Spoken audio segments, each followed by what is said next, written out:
आज हमने chapter number 3 से स्टार्ट करना है। चैप्टर 3 है डेटाबेस डिजाइन प्रोसेस। ठीक है, इसका ये कंटेंट है थोड़ा सा। ठीक, ये इतना बड़ा चैप्टर देखने में लग रहा है, इतना बड़ा है नहीं। ठीक है, इसको भी देखते हैं आगे। सबसे पहला टॉपिक है analysis and steps of analysis stage. ठीक है, एनालिसिस क्या होता है? एनालिसिस है कि एग्जिस्टिंग यानी जो इस वक्त सिस्टम काम कर रहा है, इस वक्त जो है आपने याद है, आप लोगों ने पढ़ा था SDLC, software development life cycle. ये आप समझे SDLC वाले स्टेप्स ही हैं। ठीक है, अब ये जरा डेटाबेस के कॉन्टेक्स्ट में बात हो रही है, तो इसलिए हम इसको डेटाबेस के कॉन्टेक्स्ट में पढ़ेंगे। हालांकि ये वही है कि कोई आपके पास एक सिस्टम है, पहले से कोई काम हो रहा है और आपको कहा जाता है आपने उसको जो है ना डेटाबेस उसके लिए बनानी है। तो आप किन किन स्टेजेस से गुजर के, किन किन स्टेप से गुजर के आप वो सिस्टम को डेवलप करेंगे, ये एक्चुअली बात हो रही है। आपके जहन में SDLC ही होना चाहिए, यानी सॉफ्टवेयर डेवलपमेंट लाइफ साइकिल, वही चीज होगी। ठीक है, अच्छा, अब ये कह रहा है कि जो एग्जिस्टिंग सिस्टम है, यानी करंटली जो सिस्टम काम कर रहा है, उसको डिटेल में स्टडी किया जाता है कि ये कैसे काम कर रहा है। इसको एनालिसिस बोलते हैं सिस्टम का। इसको क्यों स्टडी करते हैं? स्टडी इसलिए करते हैं ताकि जो है ना, नया सिस्टम डिजाइन करने से पहले स्टडी करते हैं, या अगर एग्जिस्टिंग सिस्टम को मॉडिफाई करना हो, यानी कि उसको चेंज करना हो, उसमें कुछ चीजें नई ऐड करनी हो, कोई निकालनी हो, कुछ मॉडिफिकेशन के लिए क्या करते हैं, आप सिस्टम को केयरफुली स्टडी करते हैं। बेसिक पर्पस क्या है इसका? To know which activities are performed in system. ये पता करने के लिए कि इस सिस्टम में कौन से काम इस वक्त हो रहे हैं, कौन सी एक्टिविटीज हो रही हैं। ठीक है, ये सब क्या कहलाता है? एनालिसिस। एनालिसिस की कुछ स्टेजेस हैं। पहली स्टेज आ जाती है फिजिबिलिटी स्टडी, फिर रिक्वायरमेंट एनालिसिस, फिर प्रोजेक्ट प्लानिंग और फिर डाटा एनालिसिस। ठीक है, ये एनालिसिस की स्टेजेस है। ये वही स्टेजेस हैं जो आपने SDLC के शुरू में स्टेजेस पढ़ी थी ना, प्रिलिमिनरी इन्वेस्टिगेशन, फिर उसके बाद एनालिसिस, फिर आपने क्या पढ़ा था, डिजाइन। ये वो चीजें हैं। इसके अंदर इंप्लीमेंटेशन नहीं हो रही अभी, याद रहे। इस वक्त इसमें क्या हो रहा है? सिर्फ और सिर्फ एनालिसिस हो रहा है। हम एग्जिस्टिंग सिस्टम को सिर्फ स्टडी कर रहे हैं, इसलिए ताकि पता चल सके, ताकि अगर हमने कोई नया सिस्टम बनाना है या इस सिस्टम को मॉडिफाई करना है, उससे पहले हम उसको केयरफुली स्टडी करते हैं। ठीक है, अब पहले फेज पे आ जाते हैं जो कि है फिजिबिलिटी स्टडी। फिजिबिलिटी का क्या मतलब है?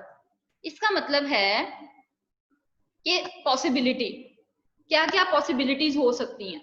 ठीक है, ये आपने जो SDLC में प्रिलिमिनरी इन्वेस्टिगेशन वाला स्टेज पढ़ी थी ना, ये तकरीबन वही स्टेज है। प्रिलिमिनरी का क्या मतलब है? प्री से का मतलब है, प्रीस का मतलब है कि कुछ भी पहले करना। प्री और पोस्ट का मतलब पता है ना? पोस्ट होता है बाद में और प्री होता है पहले। पहले वाली जो स्टडी है ना, पहले वाली इन्वेस्टिगेशन जो है, पहले वाली जो आपने सारा उस सिस्टम को गौर व फिक्र किया है, वो प्रिलिमिनरी इन्वेस्टिगेशन होगी। ठीक है, कोई भी नया सिस्टम पे काम करने से पहले या कोई सिस्टम में चेंज करना हो, उससे पहले प्रिलिमिनरी इन्वेस्टिगेशन की जाती है। उसमें क्या किया जाता है? एक तो उसमें मुख्तलिफ एस्पेक्ट्स पे गौर किया जाता है। मसलन सबसे पहले फाइनेंशियल, कि जो हम सिस्टम बनाने जा रहे हैं, क्या वो फाइनेंशियली हम बना सकते हैं, हम इस काबिल हैं कि हम उसके ऊपर इतना पैसा लगा सकते हैं, क्या हमारे पास इतने पैसे हैं कि हम इतना इन्वेस्ट कर सकते हैं नया सिस्टम बनाने के लिए। ठीक है, नेक्स्ट आ जाता है पॉलिटिकल, कि कहीं कोई पॉलिटिकल प्रॉब्लम तो नहीं आ जाएगा। फॉर एग्जांपल, कोई सिस्टम आप कुछ गवर्नमेंट के लिए बना रहे हैं, तो उसमें कोई प्रॉब्लम तो नहीं आ जाएगा। या फिर अगर आप कोई ऐसा सिस्टम बना रहे हैं जिसमें हैकिंग हो रही है, ऐसा भी तो सिस्टम हो सकता है ना, तो वो पॉलिटिकली प्रॉब्लम क्रिएट करेगा। सही है, तो इसलिए देखा जाता है कि क्या हमारे लॉज, क्या हमारी जो कानून है, वो इस किस्म के जो हमारे, आपको पता है ना, साइबर रूल्स भी होते हैं, साइबर के जो है ना, कुछ लेजिस्लेशन भी हैं, जो आप लोगों ने फर्स्ट ईयर में शायद चैप्टर नंबर 6 में पढ़ी थी। क्या उनके मुताबिक कोई पॉलिटिकल इशू तो नहीं आ जाएगा? जो आप लोगों ने चैप्टर पढ़ा था ना सिक्योरिटी वाला, उसमें आप लोगों ने कानून पढ़े थे ना, कुछ जो थे रूल्स पढ़े थे, लॉज पढ़े थे। ये उनकी बात हो रही है कि उनके अकॉर्डिंग कोई पॉलिटिकल प्रॉब्लम तो नहीं है। फिर आपने टेक्निकली देखना होता है कि क्या टेक्निकली ये चीज करना पॉसिबल है कि नहीं है, जो आप नया सिस्टम बनाने जा रहे हैं। ठीक है, वो क्या टेक्निकली पॉसिबल है? क्या कोई ऐसी डिवाइस तो नहीं यूज हो रही जो पाकिस्तान में इस्तेमाल ही नहीं होती? फॉर एग्जाम्पल, आप कह रहे हैं कि हम ऐसा सिस्टम बनाने जा रहे हैं हम कि बच्चे जब स्कूल में एंटर हो, तो वो एंटर गेट के ऊपर एक ऐसी डिवाइस लगी हो कि वो एंटर होते साथ ही अटेंडेंस हो जाए उनकी। पता चल जाए आज ये बच्चा प्रेजेंट था स्कूल में, और फिर जब वो वापस निकले तब भी उसकी अटेंडेंस मार्क हो जाए इतने बजे ये स्कूल से बाहर निकला है। ठीक है, आप ये सिस्टम बनाने जाते हैं किसी सॉफ्टवेयर हाउस को, जो है ना आपकी प्रिंसिपल कहती है, तो सॉफ्टवेयर हाउस वाले देखेंगे कि क्या ऐसी डिवाइसेस पाकिस्तान में कोई अवेलेबल हैं जो इस तरह की स्कैनिंग कर सकें कि वो शक्ल को भी पहचान ले, वो बच्चे को भी पहचान ले।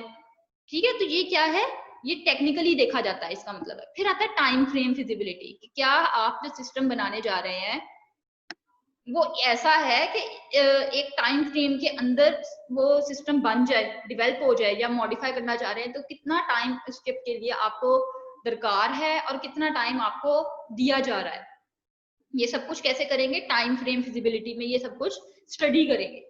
ठीक है, फिर नेक्स्ट आ जाता है कंडक्टेड टू फाइंड आउट, ये देखा जाता है whether propose system is possible to develop and acceptable for organization, की जो आप सिस्टम प्रपोज करने जा रहे हैं, इधर सिस्टम की बात हो रही है डेटाबेस की। ठीक है, क्योंकि हम डेटाबेस का सब्जेक्ट पढ़ रहे हैं तो डेटाबेस में बहुत कुछ इन्वॉल्व हो जाता है ना। डेटाबेस में आपके पास डेटाबेस बैकएंड वाला काम भी होता है, फ्रंट एंड पे जो एप्लीकेशन प्रोग्राम है वो भी आ जाती है, तो वो इन अ होल एक सिस्टम बन जाता है। ठीक है, तो वो सिस्टम क्या जो पॉसिबल है कि वो डेवलप किया जा सके, और क्या ऑर्गेनाइजेशन के लिए वो एक्सेप्टेबल है, ऑर्गेनाइजेशन उसको एक्सेप्ट कर लेगी, क्या ऑर्गेनाइजेशन वैसा ही सिस्टम मांग रही है, ये सब कुछ स्टडी किया जाता है। ऑब्जेक्टिव क्या होता है, हमारा एम क्या होता है, हमारा टारगेट क्या होता है, to evaluate different solutions and to propose most feasible and least expensive solution, कि पहले तो डिफरेंट सॉल्यूशंस इवेलुएट करना कि इसके कौन कौन से सॉल्यूशन हो सकते हैं, अच्छा ये इस तरीके से भी हो सकता है, ये इस तरीके से भी हो सकता है। जब ढेर सारे सॉल्यूशंस, मल्टीपल सॉल्यूशन जिसके आ जाते हैं, फिर उनमें से सिलेक्ट करना है कि कौन सा सॉल्यूशन सबसे बेहतर है, कौन सा जो है सबसे ज्यादा फिजिबल है, कि उसको उसमें कोई टेक्निकल प्रॉब्लम्स भी नहीं है, उसमें कोई पॉलिटिकल प्रॉब्लम्स भी नहीं है, फाइनेंशियल भी नहीं है, टाइम फ्रेम प्रॉब्लम्स भी नहीं है, फिजिबल है, और कौन सा लीस्ट एक्सपेंसिव है, जो सबसे ज्यादा कम जिसपे खर्चा आएगा। ठीक है, यही देखा जाता है ना जब आप कोई शॉपिंग करने जाते हैं, तो आप ऐसे ही करते हैं ना, देखते हैं सबसे पहले देखते हैं आप कि जो आपको कम से कम कीमत में चीज मिले, लेकिन एक और शर्त होती है कि वो चीज आपकी क्वालिटी में भी अच्छी से अच्छी हो, ऐसे ही देखते हैं ना। तो आप लोग फिर वो कई ऑप्शंस में से जो मोस्ट फिजिबल ऑप्शन होती है उसको सिलेक्ट कर लेते हैं। बिल्कुल इसी तरह सिस्टम में आप मल्टीपल ऑप्शंस को पहले माइंड में लेके आएंगे, सॉल्यूशंस को, और फिर उन सॉल्यूशन में से कुछ बेसिस पे, कुछ फैक्टर्स की बिना पे आप उनमें से मोस्ट फिजिबल सॉल्यूशन को सिलेक्ट कर लेंगे। फिर नेक्स्ट आ जाता है रिक्वायरमेंट एनालिसिस। ठीक है, रिक्वायरमेंट एनालिसिस क्या कहती है कि अब आपने रिक्वायरमेंट देखनी है। रिक्वायरमेंट का मतलब है किन किन चीजों की जरूरत है आपको सिस्टम डेवलप करने में, उनको एनालाइज करना है। Conducted to collect and analyze the requirements for database to be design, पहले तो आपने वो रिक्वायरमेंट्स को कलेक्ट करना होता है, रिक्वायरमेंट्स गैदर करनी होती है, लेनी होती है। रिक्वायरमेंट लेने के कई तरीके होते हैं, जो आप लोगों ने फर्स्ट ईयर में एसडीएलसी में भी पढ़े थे ना, इंटरव्यूज, क्वेश्चनियर्स, और आप लोगों ने क्या कुछ पढ़ा था, इंटरव्यूज, क्वेश्चनियर, सर्वेस, ऐसी चीजें पढ़ी थी। ठीक है, तो आप उनके जरिए डाटा को पहले रिक्वायरमेंट कलेक्ट करते हैं और फिर उन रिक्वायरमेंट को एनालाइज करते हैं, उन रिक्वायरमेंट को स्टडी करते हैं। अच्छा, रिक्वायरमेंट में क्या है, include input data and operations to be performed on data. Requirement में जो डाटा कलेक्ट किया है वो इनपुट डाटा भी हो सकता है जो आप इनपुट करेंगे सिस्टम को, और जो ऑपरेशन उस सिस्टम के ऊपर परफॉर्म करने हैं वो सब कुछ भी हो सकते हैं।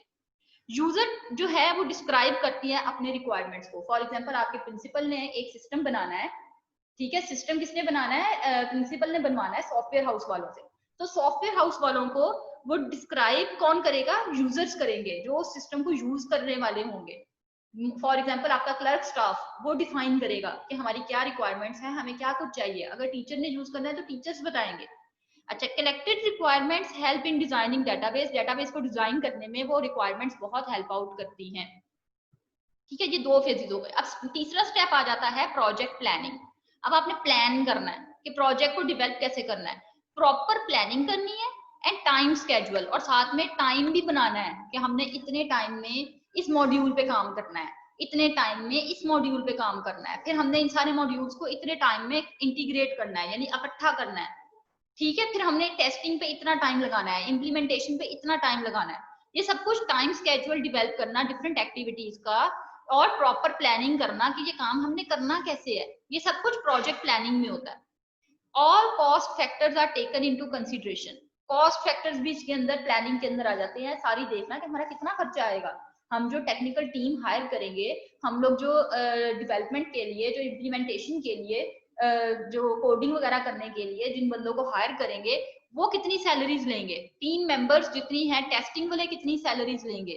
सैलरीज के अलावा फिर हम देखते हैं कि जो हम सॉफ्टवेयर या हार्डवेयर जो इस्तेमाल करने वाले हैं, जो टूल्स इस्तेमाल करने वाले हैं, उन पे कितना खर्चा आएगा। कई सॉफ्टवेयर आपको पता है ना परचेज करने पड़ते हैं, हार्डवेयर तो करना ही पड़ता है ना परचेज, सॉफ्टवेयर भी परचेज करने पड़ते हैं, ठीक है। तो ये इनके ऊपर कितना खर्चा आएगा, इस सारे खर्चे खुर्चों का ख्याल रखेंगे। फिर फोर्थ स्टेप में आ जाता है डाटा एनालिसिस, यानी collected data about system is analysed. जो डाटा कलेक्ट किया होता है उसको हम एनालिसिस करते हैं कि आया वो डाटा एक्यूरेट है और क्या वो डाटा कंप्लीट है।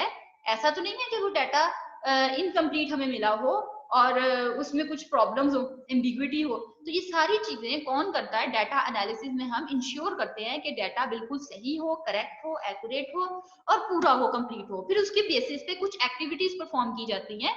डाटा एनालिसिस की स्टेज में कुछ डायग्राम्स बनाई जाती हैं।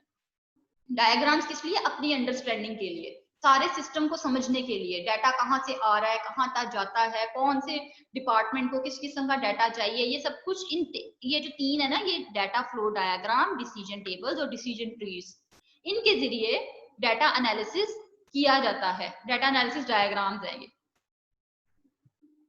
फिर नेक्स्ट आ जाता है data modelling and ER diagram. Data modelling होता है, पहले मॉडल देख ली क्या होता है। मॉडल होता है representation of real world processes, real world processes, devices, objects and their association. आप लोगों ने शायद देखा हो, जब शेख जायद हॉस्पिटल जाते हैं ना, तो एंटर होते हैं, सामने ही उधर ना राइट साइड पे एक मॉडल पड़ा हुआ है शेख जायद हॉस्पिटल का। जो आर्किटेक्चर मॉडल होते हैं ना, कभी आप लोगों ने देखा हो, वो मॉडल क्या होते हैं कि पूरी की पूरी बिल्डिंग कैसी होगी, उसका नक्शा कैसा होगा, उसे मॉडल कहते हैं। वो मॉडल क्या होता है, उसमें रियल वर्ल्ड ऑब्जेक्ट्स होते हैं।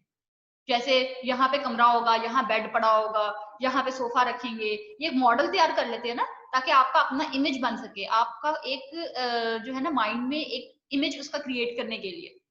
सही है, वो एक्चुअल में अभी बना नहीं होता, एक मॉडल होता है सिर्फ। तो मॉडल इसे कहते हैं कि representation of real world processes. वो प्रोसेसेस का भी आ सकती हैं, उसमें डिवाइसेस भी हो सकती हैं, ऑब्जेक्ट्स भी हो सकते हैं, और उनकी एसोसिएशन के वो आपस में कैसे कनेक्टेड है। ठीक है, फॉर एग्जाम्पल आप आर्किटेक्चर मॉडल देखते हैं, तो वो दो कमरे एक दरवाजा लगा देते हैं बीच में, दरवाजे के जरिए कनेक्टेड है। इसी तरह अगर आपने नेटवर्क का कोई मॉडल देखना है, तो वो मॉडल क्या होता है, जिस तरह अक्सर आप लोग की एग्जीबिशन होती है ना, जिसमें आप लोगों ने ऑब्जेक्ट्स होते हैं मुख्तलिफ, उनको आपस में कनेक्ट किया होता है तारे तूरे लगा के या किसी भी तरीके से, तो वो क्या होता है, वो एक मॉडल होता है। ठीक है, ठीक है। फिर आ जाता है डाटा मॉडलिंग। डाटा, अच्छा, मॉडल सिर्फ आर्किटेक्चर के मॉडल नहीं होते, सिर्फ आपके पास जो है नेटवर्किंग वगैरह के मॉडल्स नहीं होते, डाटा का भी मॉडल होता है। डाटा एक कॉन्सेप्ट है ना, डाटा का भी मॉडल बनाया जाता है कि डाटा कहाँ से आ रहा है, इस किस्म का। अच्छा, डाटा मॉडलिंग क्या होती है, process of identifying data objects. पहले डाटा ऑब्जेक्ट्स को आइडेंटिफाई करना, जब मुख्तलिफ डाटा ऑब्जेक्ट्स आपके पास आ जाएंगे, फॉर एग्जांपल ये स्टूडेंट का डाटा है, ये टीचर का डाटा है, ये जो है आपके पास कोर्सेज का डाटा है, तो इन डाटा को फिर आपस में इनके साथ दरमियान में रिलेशनशिप क्रिएट करने को क्या बोलते हैं, data modelling. Data modelling database designing process में आता है। अच्छा, डाटा मॉडलिंग में एक सबसे पॉपुलर मॉडल है ईआर मॉडल, यानी कि एंटिटी रिलेशनशिप मॉडल। ठीक है, ये बहुत पॉपुलर कॉन्सेप्चुअल डाटा मॉडल है, कॉन्सेप्चुअल है। ठीक है, इसमें क्या होता है कि ये डाटाबेस इंप्लीमेंट करने में इसका बहुत ज्यादा रोल है।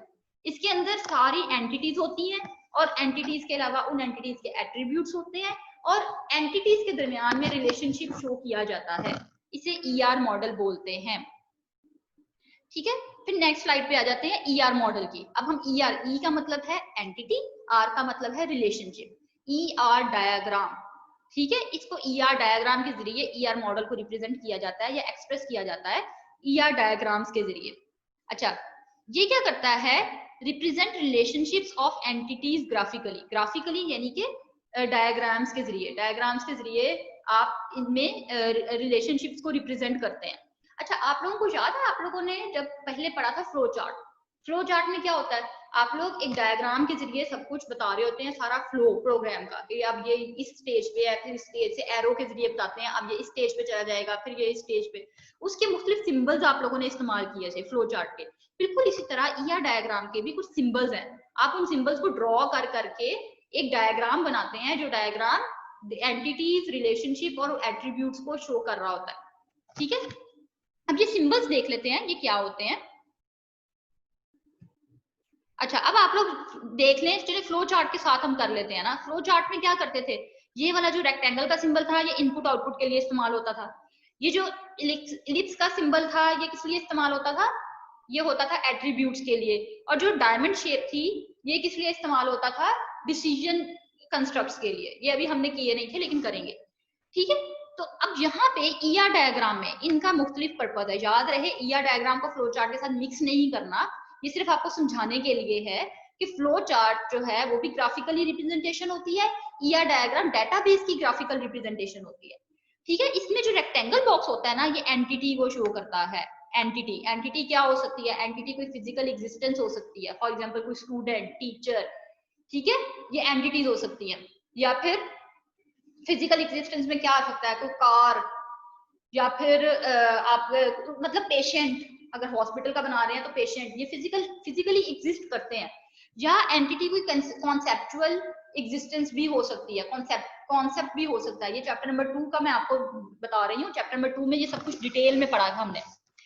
कॉन्सेप्चुअल क्या मतलब है कि आप उसके अंदर concept wise, for example course physically exist तो नहीं करता, ये एक कॉन्सेप्ट है। सब्जेक्ट ये एक कॉन्सेप्ट है। ठीक है, तो ये सब कुछ क्या होगा, ये एंटिटी कहलाएगी। एंटिटी को इसके अंदर कैपिटल लेटर्स में लिखते हैं। ये जो आपके पास रेक्टेंगुलर बॉक्स है ना इसमें कैपिटल लेटर्स में लिखते हैं। फिर नेक्स्ट आ जाता है, अभी जब हम बनाएंगे ना, अभी हम ईआर डायग्राम की थोड़ी सी सिंबल्स पढ़ रहे हैं, ये कैसे बनेगी, इसको कैसे बनाएंगे, इसका क्या मतलब है, ये सब कुछ हम आगे जाके पढ़ेंगे। ठीक है, अभी आप इन सिंबल्स को बस नोट डाउन कर लें। फिर नेक्स्ट आ जाता है इलिप्स शेप, यानी कि ओवल शेप भी हो सकती है। ये एट्रीब्यूट को रिप्रेजेंट करती है। एट्रीब्यूट क्या होता है, किसी भी एंटिटी की प्रॉपर्टी। फॉर एग्जाम्पल कोई स्टूडेंट है, उसकी प्रॉपर्टीज में क्या आ जाएगा, उसकी प्रॉपर्टीज में, उसके एट्रीब्यूट्स में उसका roll number, name, address, phone number. ठीक है, अगर पेशेंट है तो उसका क्या आ जाएगा, पेशेंट आईडी या पेशेंट नंबर, और फिर उस पेशेंट का नाम, एड्रेस, उसको क्या बीमारी है, डायग्नोसिस वगैरह। फिर अगर वो कोई कार है तो कार की प्रॉपर्टीज क्या होंगी, कार का registration number, model number, car का कलर, उसका किस कंपनी की है। ठीक है, ये सब कुछ क्या होगा, एट्रीब्यूट्स होंगे उसके, प्रॉपर्टीज। ठीक है, connected to its associated entity by drawing a line. एक एंटिटी की कई प्रॉपर्टीज हो सकती है ना, तो वो प्रॉपर्टीज शो होंगी इस इलिप्स शेप्स के साथ, और ये कनेक्ट होगी एक लाइन के जरिए, कुछ इस तरह की लाइन बन जाएगी। ठीक है, फॉर एग्जाम्पल अगर ये स्टूडेंट है, हमारे पास रेक्टेंगुलर बॉक्स में स्टूडेंट लिखा है, तो उसकी प्रॉपर्टी रोल नंबर इस तरह लाइन के जरिए इसके साथ कनेक्ट हो जाएगी। नेक्स्ट आ जाता है डायमंड शेप। ये क्या रिप्रेजेंट करती है, दो एंटिटीज के दरमियान में रिलेशनशिप। दो एंटिटीज के दरमियान में रिलेशनशिप आपने बनाना है तो वो डायमंड के जरिए बनाएंगे। सही है। फिर नेक्स्ट आ जाता है इंग्रेडिएंट्स। हमने ER diagram, ER model start किया हुआ था, आज हम उसके अब पढ़ते हैं इंग्रेडिएंट्स। इंग्रेडिएंट्स का मतलब क्या होता है, अक्सर आपने ये लफ्ज सुना होगा कुकिंग में, कि जब आप अक्सर देखते हैं ना रेसिपीज की जो वीडियोस होती हैं, उसके अंदर आप सुनते होंगे इंग्रेडिएंट्स का लफ्ज, यानी कि अज्जा कहते हैं इसको उर्दू में ना, तो यानी इसमें किस किस चीजों की जरूरत होती है। ठीक है, अब डाटा मॉडलिंग में किन किन चीजों की जरूरत होती है उसको एक दफा हम पढ़ लेते हैं आज। अच्छा, इसमें पहला इंग्रेडिएंट का मतलब होता है एलिमेंट। एलिमेंट मतलब जिन चीजों की जरूरत होती है। ठीक है, ये एलिमेंट्स भी कह सकते हैं, इनको ऑब्जेक्ट भी कह सकते हैं। इंग्रेडिएंट्स क्या है, objects that are used to represent data items in a data model. सही, डाटा मॉडल में डाटा आइटम्स को रिप्रेजेंट करती है। सबसे पहले आ जाता है एंटिटीज। अब ये जो चीजें हम पढ़ने जा रहे हैं ना, ये सब कुछ हमने सेकंड चैप्टर में पढ़ के आए हुए हैं। सही है, आप समझे सेकंड चैप्टर रिवाइज हो रहा है एक तरह से हमारा, और इसमें थोड़ी थोड़ी सी एडिशन हो रही हैं, कुछ बातें ऐड हो रही हैं। एंटिटी आप सेकंड चैप्टर में क्या पढ़ के आए थे, कि anything in real world that has a set of different attributes और प्रॉपर्टीज। कोई ऐसी चीज रियल वर्ल्ड में, कोई भी ऑब्जेक्ट जिसकी कुछ प्रॉपर्टीज हो, जिसकी कुछ एट्रीब्यूट्स हो, वो एंटिटी कहलाती है। एंटिटी कोई फिजिकल ऑब्जेक्ट भी हो सकता है जिसकी फिजिकल एग्जिस्टेंस हो, जो फिजिकली चीज एग्जिस्ट करती हो, फॉर एग्जाम्पल कोई प्लेस, पर्सन। जैसे ये एक एग्जाम्पल है स्टूडेंट की। स्टूडेंट एक फिजिकल, एक बच्चा होता है जो फिजिकली एग्जिस्ट करता है, ये एक ऑब्जेक्ट एंटिटी कहलाएगी। ठीक है, दूसरा क्या है, जिसका कॉन्सेप्चुअल एग्जिस्टेंस हो, जिस जो कॉन्सेप्ट में हो, फिजिकली तो एग्जिस्ट ना करता हो। फॉर एग्जाम्पल यूनिवर्सिटी का कोर्स आप एक लफ्ज बोलते हैं, सही है, कोर्स का मतलब इधर बुक नहीं है, किताबों की बात नहीं हो रही, कोर्स एक कॉन्सेप्चुअल वर्ड है, ठीक है, या अकाउंट या जॉब या इवेंट, तो ये कॉन्सेप्चुअल या फिजिकल ऑब्जेक्ट्स जो हैं ये एंटिटीज कहलाती हैं। कुछ एग्जांपल्स हैं इसकी, जैसे teacher, class, student, car, computer, aeroplane. अच्छा, जब भी आप कोई टॉपिक करने जाते हैं ना, जब पेपर में भी आता है, सबसे पहले देखा करें उस टॉपिक का कॉन्टेक्स्ट क्या है, वो किस कॉन्टेक्स्ट में बात हो रही है। फिलहाल हम एंटिटी किस कॉन्टेक्स्ट में पढ़ रहे हैं, ईआर डायग्राम के कॉन्टेक्स्ट में। ईआर डायग्राम से हम बात कर रहे हैं, उसके इंग्रेडिएंट्स में ये टॉपिक पढ़ रहे हैं, तो इसमें ईआर डायग्राम का लाजमी जिक्र करेंगे। अब ये क्या है कि एंटिटीज को ईआर डायग्राम में कैसे रिप्रेजेंट किया जाता है, विद रेक्टेंगुलर बॉक्स। ये जो शेप्स के नाम है ना, कि एंटिटी को रेक्टेंगुलर बॉक्स से किया जाता है, ये जो हम अभी पिछली स्लाइड में भी करके आए थे, और जो एट्रीब्यूट्स हैं उनको इलिप्स शेप में या ओवल की शेप में रिप्रेजेंट किया जाता है, या फिर डायमंड शेप में किसको किया जाता है, रिलेशनशिप को।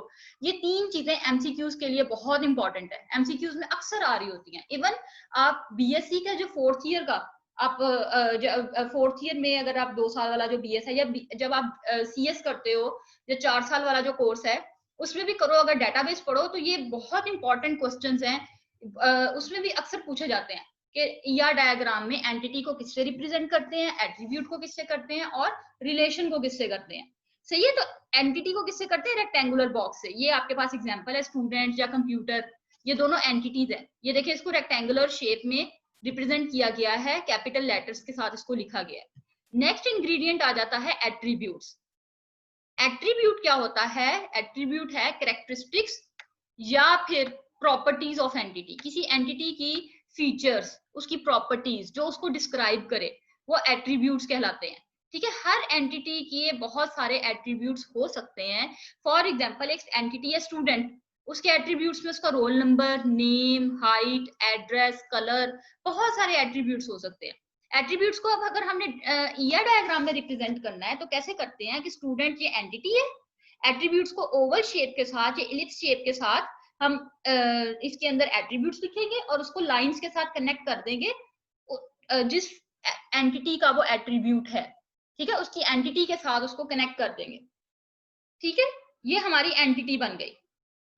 अब नेक्स्ट आ जाता है रिलेशनशिप। रिलेशनशिप होती है दो एंटिटीज के दरमियान लिंक या एसोसिएशन, जो दो एंटिटीज को आपस में लिंक करने के लिए इसको रिलेशनशिप बोलते हैं।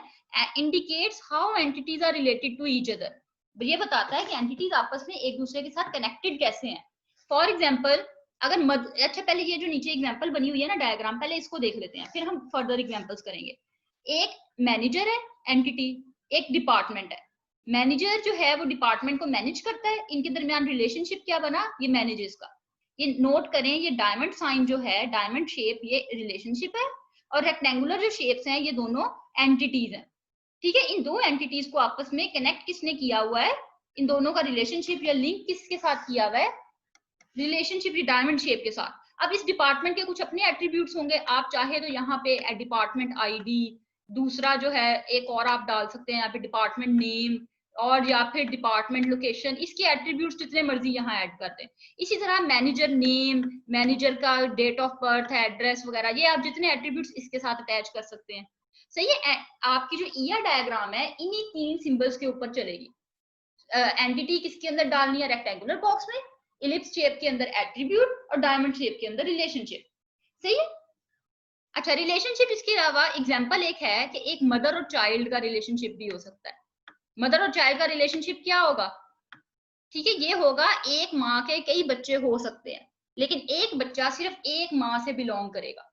ऐसे ही है ना, एक बच्चा जो है, एक one child has only one mother, ये एक रिलेशनशिप क्रिएट हो गया चाइल्ड और मदर के दरमियान में। अच्छा, रिलेशनशिप का कोई बहुत रेलिवेंट नेम होना चाहिए, ऐसे नहीं कोई नाम उठा के रख देना, ऐसा नाम होना चाहिए कि पता चले कि ये रिलेशनशिप किस चीज का है। अच्छा, एक जो दो एंटिटीज है ना, इनके दरमियान में एक से ज्यादा रिलेशनशिप भी हो सकते हैं।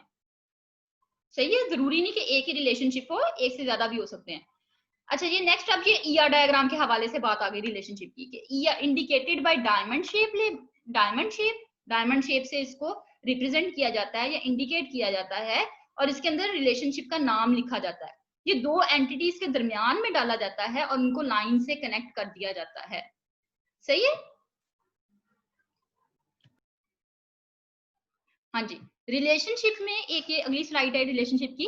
एंटिटीज या data objects can be associated और connected to one another in different ways. मुख्तलिफ तरीकों से दो एंटिटीज को कनेक्ट किया जा सकता है, जरूरी नहीं कि एक ही तरीके से किया जाए। अब अभी तक हमने कौन सी एग्जांपल्स की हैं? दो की हैं रिलेशनशिप की, दो ही की है ना। एक एग्जांपल है कि डिपार्टमेंट और मैनेजर के दरमियान रिलेशनशिप हो, तो वो कैसे लिखेंगे? मैनेजर मैनेजेस डिपार्टमेंट, है ना। दो एंटिटीज, कौन सी एंटिटीज थी? एक मैनेजर था, एक डिपार्टमेंट था, उनके दरमियान में रिलेशनशिप मैनेजर्स का था। इसी तरह एक और हमने किया मदर और चाइल्ड वाली। मदर हैज चाइल्ड, ऐसे ही था ना, हैज रिलेशनशिप हो गया, और मदर और एक एंटिटी मदर हो गई, एक एंटिटी चाइल्ड हो गई। सही है? अब एक और हम आगे देख लेते हैं, बुक स्टोर और बुक, दो एंटिटीज हैं। चलिए मैं ना थोड़ा सा बना ही लेती हूँ। ये है बुक स्टोर, ये ना मेरे से इतना क्लियर नहीं बन रहा, आप लोग बस कॉन्सेप्ट लेने की कॉन्सेप्ट समझे। ठीक है, एक एंटिटी ये हो गई, दूसरी एंटिटी ये हो गई जो कि है बुक्स की। ठीक है, अब इनके दरमियान में एक रिलेशनशिप क्रिएट अगर हम करें बुक स्टोर और बुक के दरमियान में, और इनको लाइंस के साथ कनेक्ट कर दें, तो एक रिलेशनशिप यहाँ पे अंदर, यहाँ पे ऑर्डर आ सकता है कि बुक स्टोर से आप ऑर्डर करें बुक को। बुक स्टोर और बुक का रिलेशनशिप आपस में क्या है? ऑर्डर्स का। सही है, एक तो ये हो सकता है। आप मल्टीपल रिलेशंस भी बना सकते हैं, जरूरी नहीं कि एक ही रिलेशन हो। आप हो सकता है एक और डायमंड साइन यहाँ पे बनाएं और इसको इसके साथ कनेक्ट कर दें। ठीक है, तो इस तरह भी कर सकते हैं। अच्छा, ये बताने का मकसद ये है कि यहाँ पे ये जो डायमंड साइन के अंदर लिखा होगा, ये मुख्तलिफ चीजें लिखी हो सकती हैं। रिलेशनशिप मुख्तलिफ तरह के हो सकते हैं दो एंटिटीज के दरमियान। जरूरी नहीं कि अगर मैनेजर और डिपार्टमेंट है तो उनके दरमियान में रिलेशनशिप मैनेजर्स का ही होगा, हो सकता है कुछ और हो। इसी तरह बुक स्टोर और बुक्स के दरमियान में ये 5 तरह के रिलेशनशिप इन्होंने बताए हैं। इनके अलावा भी और भी हो सकते हैं। एक है ऑर्डर्स का, बुक स्टोर ऑर्डर्स बुक, या book store displace book, book को डिस्प्ले कर रहा है, या बुक स्टोर स्टॉक्स बुक्स, या सेल्स बुक्स, या रिटर्न बुक्स। ठीक है, ये 5 तरह के सब इन्होंने शो किए हैं, इसके अंदर कुछ भी आ सकता है। सही है, ये रिलेशनशिप की बात है कि रिलेशनशिप को रिप्रेजेंट कर रहे हैं, लेकिन जो रिलेशनशिप इन दो दिनों की चीजों के दरमियान में होगा उसको रेलिवेंट नेम देना चाहिए, रेलिवेंट कनेक्शन होना चाहिए दो ऑब्जेक्ट्स के दरमियान। समझ आ रही है? मतलब अगर मैं कह दूं बुक स्टोर हैज बुक्स, ये भी एक रिलेशनशिप है। ठीक है, अगर आप डिपेंड करता है आपका जो सिनेरियो है ना, आपका जो आप जिस चीज के लिए डेटाबेस बना रहे हैं उसके अंदर जो रिलेशनशिप उन दोनों के दरमियान में, दो एंटिटीज के दरमियान में शो किया गया है, तो उसको हमने इन रेलिवेंट वर्ड्स शो करना होता है। तो ये आगे जाके हम कुछ सिनेरियोस करेंगे, फिर आपको ज्यादा मजीद क्लियर हो जाएगा कि ये क्या बात हो रही है। अच्छा, नेक्स्ट आ जाता है all relationships are bidirectional. अगर बुक स्टोर का रिलेशनशिप बुक के साथ है तो ऑब्वियसली बुक का भी रिलेशनशिप बुक स्टोर के साथ होगा। ये दोनों तरफ से होगा, बाई डायरेक्शनल है। सही है, ये सिंगल एक तरफ से नहीं है, दोनों तरफ से होगा। तभी गौर करें, हमने कोई एरो नहीं लगाया। हम यहाँ पे चाहते तो एरो भी लगा सकते थे कि बुक स्टोर का बुक के साथ रिलेशनशिप है, हमने एरो नहीं लगाया। एरो तो वैसे इसका पार्ट नहीं है। नेक्स्ट आ जाता है consider only relevant relationship. Relationship बहुत सारे हो सकते हैं, आपने सिर्फ वही सिलेक्ट करने हैं जो कि रेलिवेंट हैं, जो कि सिनेरियो के अकॉर्डिंग है। ठीक है, अच्छा अब अगली स्लाइड पे आ जाते हैं। टाइप्स ऑफ रिलेशनशिप, ये बहुत इंपॉर्टेंट क्वेश्चन है, इसको आप लोग नोट कर ले। मैंने आप लोगों को दो क्वेश्चंस बहुत इंपॉर्टेंट बताए हैं बोर्ड पॉइंट ऑफ व्यू से। एक था कीज, जो चैप्टर नंबर 2 में था, keys and types of keys, ये बहुत आता है, लाजमी आता है। और एक ये टाइप्स ऑफ रिलेशनशिप, ये बहुत इंपॉर्टेंट है ये वाला भी।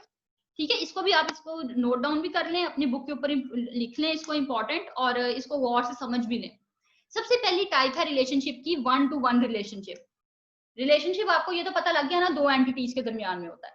सही है, दो एंटिटीज को आपस में लिंक करने के लिए होता है। 1 to 1 का क्या मतलब है?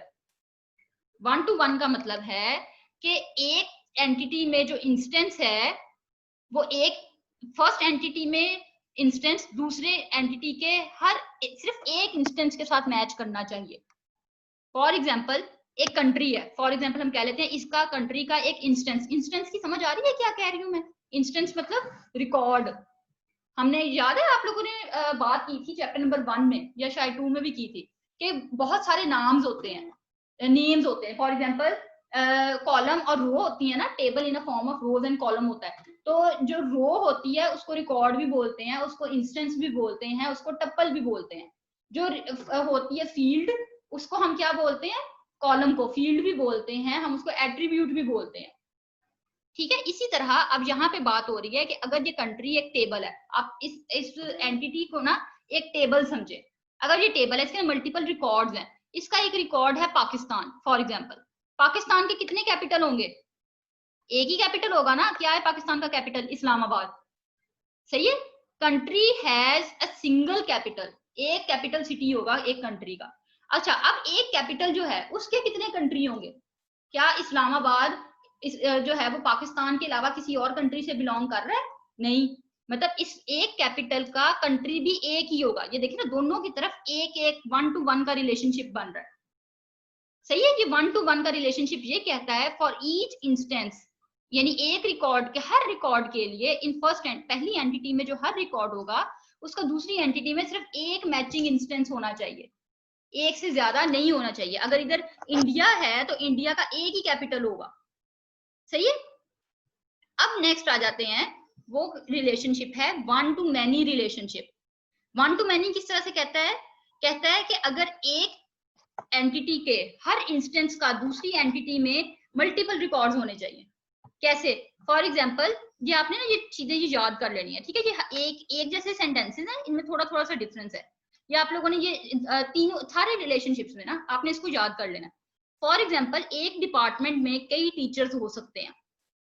सही है। कई का मतलब है ये एन जो है ना मैनी को शो कर रहा है। एक डिपार्टमेंट में बहुत सारे teachers has many teachers, but one teacher belong to one department. ऐसा तो नहीं है ना कि जो कंप्यूटर का टीचर हो वो साइकोलॉजी भी का भी डिपार्टमेंट से भी बिलोंग करता हो। उसकी ताल्लुक तो कंप्यूटर डिपार्टमेंट से ही होगा ना। चाहे वो साइकोलॉजी के बच्चों को जाके पढ़ा रहा है, वो बाहर से जाके पढ़ा रहा है, लेकिन वो साइकोलॉजी डिपार्टमेंट का तो नहीं होगा ना।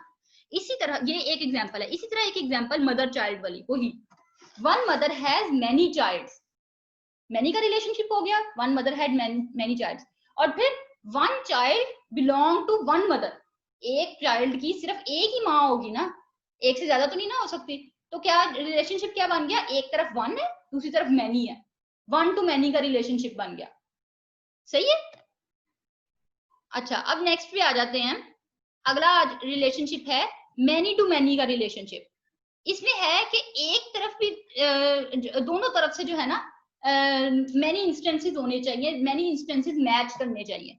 ठीक है। इसमें क्या है? फॉर एग्जांपल, वन पेशेंट, अब ये देखें, अभी हम मैनी की बात नहीं करें, वन पेशेंट, इधर एक पेशेंट के कितने डॉक्टर्स हैं और इधर एक डॉक्टर के कितने पेशेंट्स हैं, इस चीज की बात कर रहे हैं। ठीक है।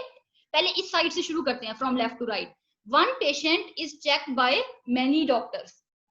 अगर एक पेशेंट है, वो हो सकता है जाके पहले आंखों के डॉक्टर को चेक कराए। उसको जी डायबिटीज है तो वो आंखों का डॉक्टर कहता है भाई साथ में डायबिटिक डॉक्टर को भी चेक कराओ। है, अगर उसको आंखों के डॉक्टर के अलावा उसको कोई और सर दर्द भी हो रहा है, आंखों के साथ रिलेटेड है, तो डॉक्टर ने कहा है कि हो सकता है ये कोई और मसला ना हो, जाओ जाके पहले न्यूरो के डॉक्टर को चेक कराओ। तो एक पेशेंट कई डॉक्टर्स को चेक कर, फॉर एग्जांपल एक पेशेंट की सर्जरी है, उसकी आंखों का ऑपरेशन है, तो उसको कहा जाता है कि भाई आपको, उसको दिखाया जाता है, वो जो एनेस्थीसिया वाले डॉक्टर्स होते हैं वो अलग होते हैं, वो जो बेहोश करते हैं ना ऑपरेशन थिएटर्स में, वो अलग होते हैं। मतलब एक पेशेंट को कई डॉक्टर चेक कर सकते हैं। तो एक पेशेंट है वन, उसको कई डॉक्टर चेक कर रहे हैं, यहाँ पे मैनी, ये मैनी का निशान डाल गया। ठीक है। एक डॉक्टर जो है वो कई पेशेंट्स को चेक करेगा, ऐसा ही है ना। एक डॉक्टर के पास एक ही पेशेंट तो नहीं ना आएगा, उसका कई पेशेंट्स होंगे, तो यहाँ पे भी मैनी का बन गया। अब ये नोट करें, मैनी टू मैनी का रिलेशनशिप बन गया। सही है। फिर आ जाता है रिकर्सिव रिलेशनशिप। रिकर्सिव रिलेशनशिप ऐसा है, ऐसा रिलेशनशिप एक एंटिटी इसके अंदर सिर्फ होती है, उस एंटिटी का रिलेशनशिप अपने ही एंटिटी के साथ होता है। सही है। फॉर एग्जाम्पल, एक स्टूडेंट है कॉलेज या यूनिवर्सिटी का, और उसका रिलेशनशिप है क्लास रिप्रेजेंटेटिव, यानी जो मॉनिटर कहते हैं ना आप लोग, क्लास का क्लास रिप्रेजेंटेटिव, उसके साथ, यानी वो पूरी क्लास का रिप्रेजेंटेटिव भी है। तो उसका रिलेशनशिप कैसे बनेगा? उसका कुछ इस तरह से बनेगा, ये एक एंटिटी हुई, एक ही एंटिटी है, इसका एंटिटी है स्टूडेंट, STD लिख रही हूं मैं, आप समझ जाए स्टूडेंट है ये। ठीक है। एक मैंने रिलेशनशिप यहाँ पे क्रिएट कर लिया CR का, यानी CR मतलब क्लास रिप्रेजेंटेटिव। ठीक है। अब ये रिलेशनशिप कैसे होगा, इस तरह से, इस तरह से, ठीक है। एक ही एंटिटी का अपने ही साथ रिलेशनशिप होना रिकर्सिव रिलेशनशिप कहलाता है। यानी वन स्टूडेंट, ये one student has is a CR of many students, ऐसे ही है ना। एक स्टूडेंट बहुत सारे स्टूडेंट्स को रिप्रेजेंट करता है, जो क्लास रिप्रेजेंटेटिव होता है, मॉनिटर होता है। और एक जो क्लास होती है उसका सिर्फ एक ही सीआर होता है, पूरी क्लास का, सारे स्टूडेंट्स का एक ही सीआर होता है। तो ये क्या बन गया, वन टू मैनी का रिलेशनशिप, लेकिन ये रिकर्सिव रिलेशनशिप है, सही है। तो इसके साथ हमारे जो रिलेशनशिप्स हैं वो खत्म होते हैं। अब जो हमारा कार्डिनैलिटी और मॉडैलिटी, ये हम करेंगे इंशाल्लाह नेक्स्ट लेक्चर में। आज का लेक्चर जी, अभी तक हमने क्या पढ़ा, हम लोग ईआर डायग्राम पढ़ रहे हैं, सही है ना। ईआर डायग्राम मतलब ई का मतलब है एंटिटी, आर का मतलब है रिलेशनशिप, और एंटिटी रिलेशनशिप डायग्राम हम ये पढ़ रहे थे। इसमें हमने देखा सिंबल्स देखे, इस तरह हमने फ्लो चार्ट के सिंबल्स देखे थे, इस तरह हमने इसमें सिंबल्स देखे कि कौन से सिंबल का क्या मतलब है। एंटिटी को अगर शो करना है तो एंटिटी को हम रेक्टेंगुलर बॉक्स से शो करते हैं।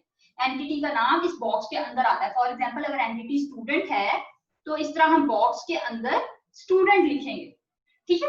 अगर एट्रीब्यूट को शो करना है तो उसके लिए कौन सा सिंबल था, ये तीन सिंबल है, ये इसको अच्छी तरह याद कर लें। इलिप्स शेप या फिर ओवल शेप, इलिप्स का ज्यादा लफ्ज यूज होता है इसके लिए।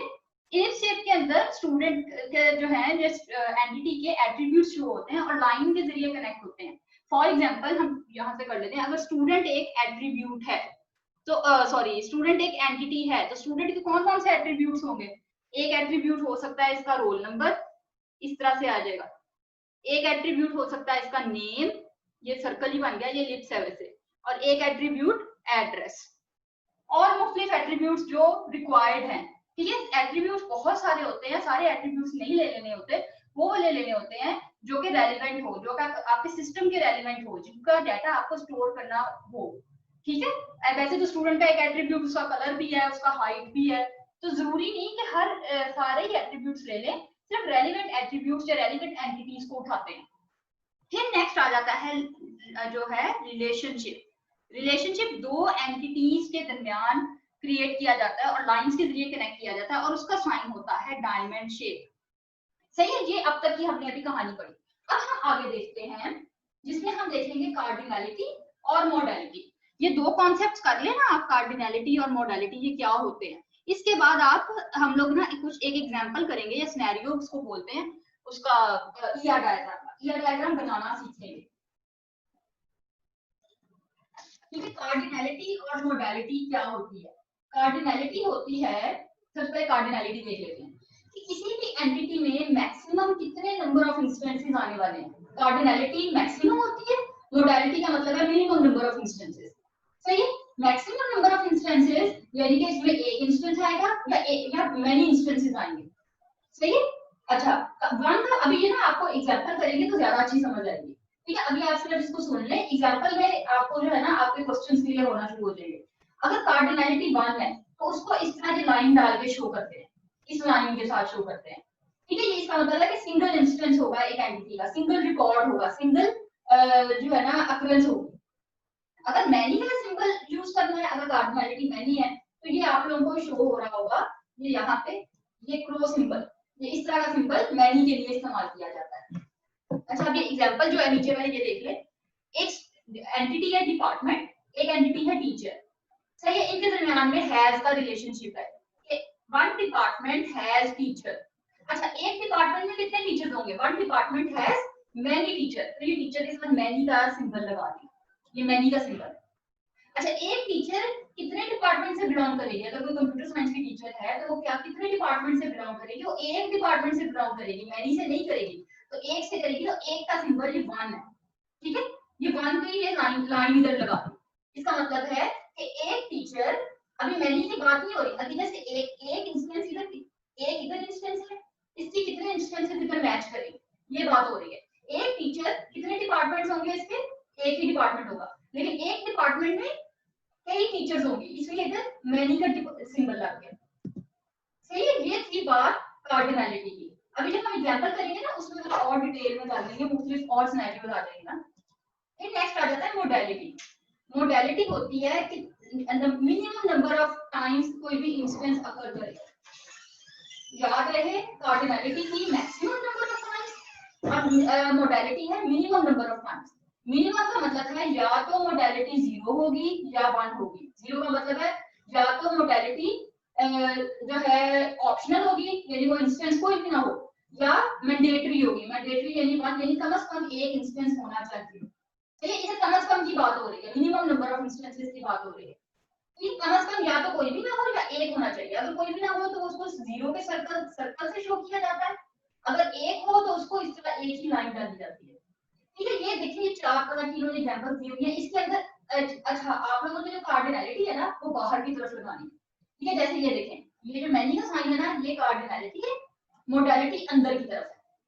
ठीक है, अगर आप इस तरफ को दूसरी तरफ को एंटिटी, इधर एंटिटी बनी हुई है तो इस तरफ क्या करेंगे, इस तरफ आप कार्डिनलिटी इस तरफ को लगाएंगे बाहर की तरफ को, और मोडालिटी अंदर की तरफ को लगेगी। समझ आ रही है इस बात की? ठीक है, एंटिटी के बिल्कुल साथ कार्डिनलिटी होगी और कार्डिनलिटी के साथ मोडालिटी लगेगी। अच्छा, अब ये जो एग्जांपल थी मैं क्लियर करती हूँ।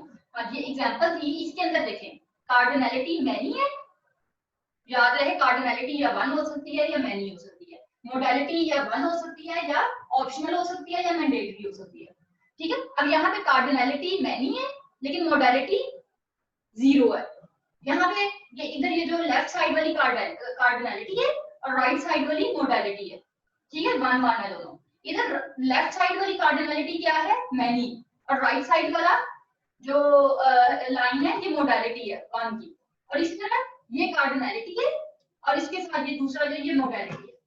ठीक है, अब हम थोड़ा एग्जांपल करते हैं, आपको मजीद इससे क्लियर हो जाएगा। अच्छा, अब ये एग्जांपल है, आप एक दफा देखें, ये जो नीचे लिखा हुआ है ना, अभी आप इसको इग्नोर करें, मैं आप लोगों को ना इसको बना के बताती हूँ कि ये किस तरह से बनेगा। अभी आप गौर करें, एक स्टूडेंट है और एक सीट है, इन दोनों के दरमियान में रिलेशनशिप है फिल्स का, यानी स्टूडेंट फिल सीट। कोई स्कूल में कॉलेज में सीट्स होंगी, स्टूडेंट ने उनको फिल करना होगा, ऐसी ये एक सिनेरियो है। ठीक है, अब ये हमारे पास है स्टूडेंट और सीट। स्टूडेंट के कुछ एट्रीब्यूट्स होंगे, अगर जब आप डेटाबेस बनाएंगे तो जो जो जरूरी होंगे, फिलहाल हम सिर्फ एंटिटी डाल रहे हैं, एट्रीब्यूट्स की हम बात नहीं कर रहे। ठीक है, हो सकता है सीट के भी कुछ एट्रीब्यूट्स हों कि सीट किस क्लास की है, सीट के कौन सी आर्म वाली है या दूसरी है, ये मतलब हर सिनेरियो पे डिपेंड करता है। हम इस पर बात कर रहे हैं कार्डिनलिटी और मोडालिटी की, समझने की कोशिश कर रहे हैं। पहले कार्डिनलिटी पे आ जाते हैं। अच्छा, कार्डिनलिटी, अगर एक स्टूडेंट है वो कितनी सीट्स लेगा। अच्छा, आप लोगों के हिसाब से अगर देखा जाए तो आप लोग जब स्कूल में होते थे या कॉलेज में तो नहीं शायद ऐसा करते होंगे, स्कूल में क्या करते थे, एक सीट पे खुद बैठना है, एक के ऊपर बैग रखना है, एक स्टूडेंट 2 सीट्स ले लेता था। ठीक है, लेकिन वैसे अगर लॉजिकली देखा जाए तो जितने नंबर ऑफ स्टूडेंट्स होते हैं उतनी नंबर ऑफ सीट्स ही होती है ना।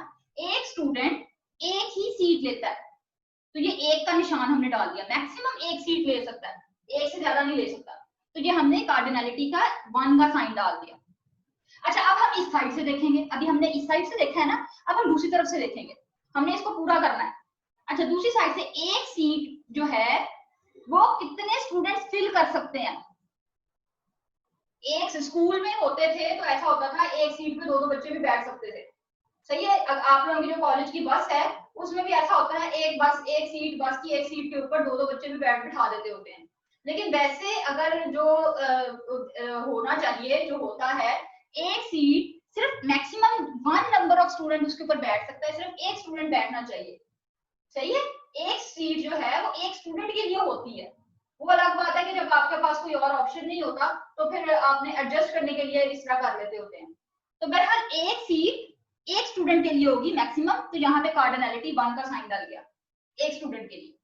हमारी कार्डिनलिटी इसकी कंप्लीट हो गई, इस साइड की भी हो गई, उस साइड की भी हो गई। अब अगली देख लें मोडालिटी। कार्डिनलिटी तो लग गई, अब मोडालिटी लगानी है। मोडालिटी अंदर की तरफ लगानी है, यहाँ पे इधर इस तरफ और यहाँ पे इस तरफ, अंदर की तरफ।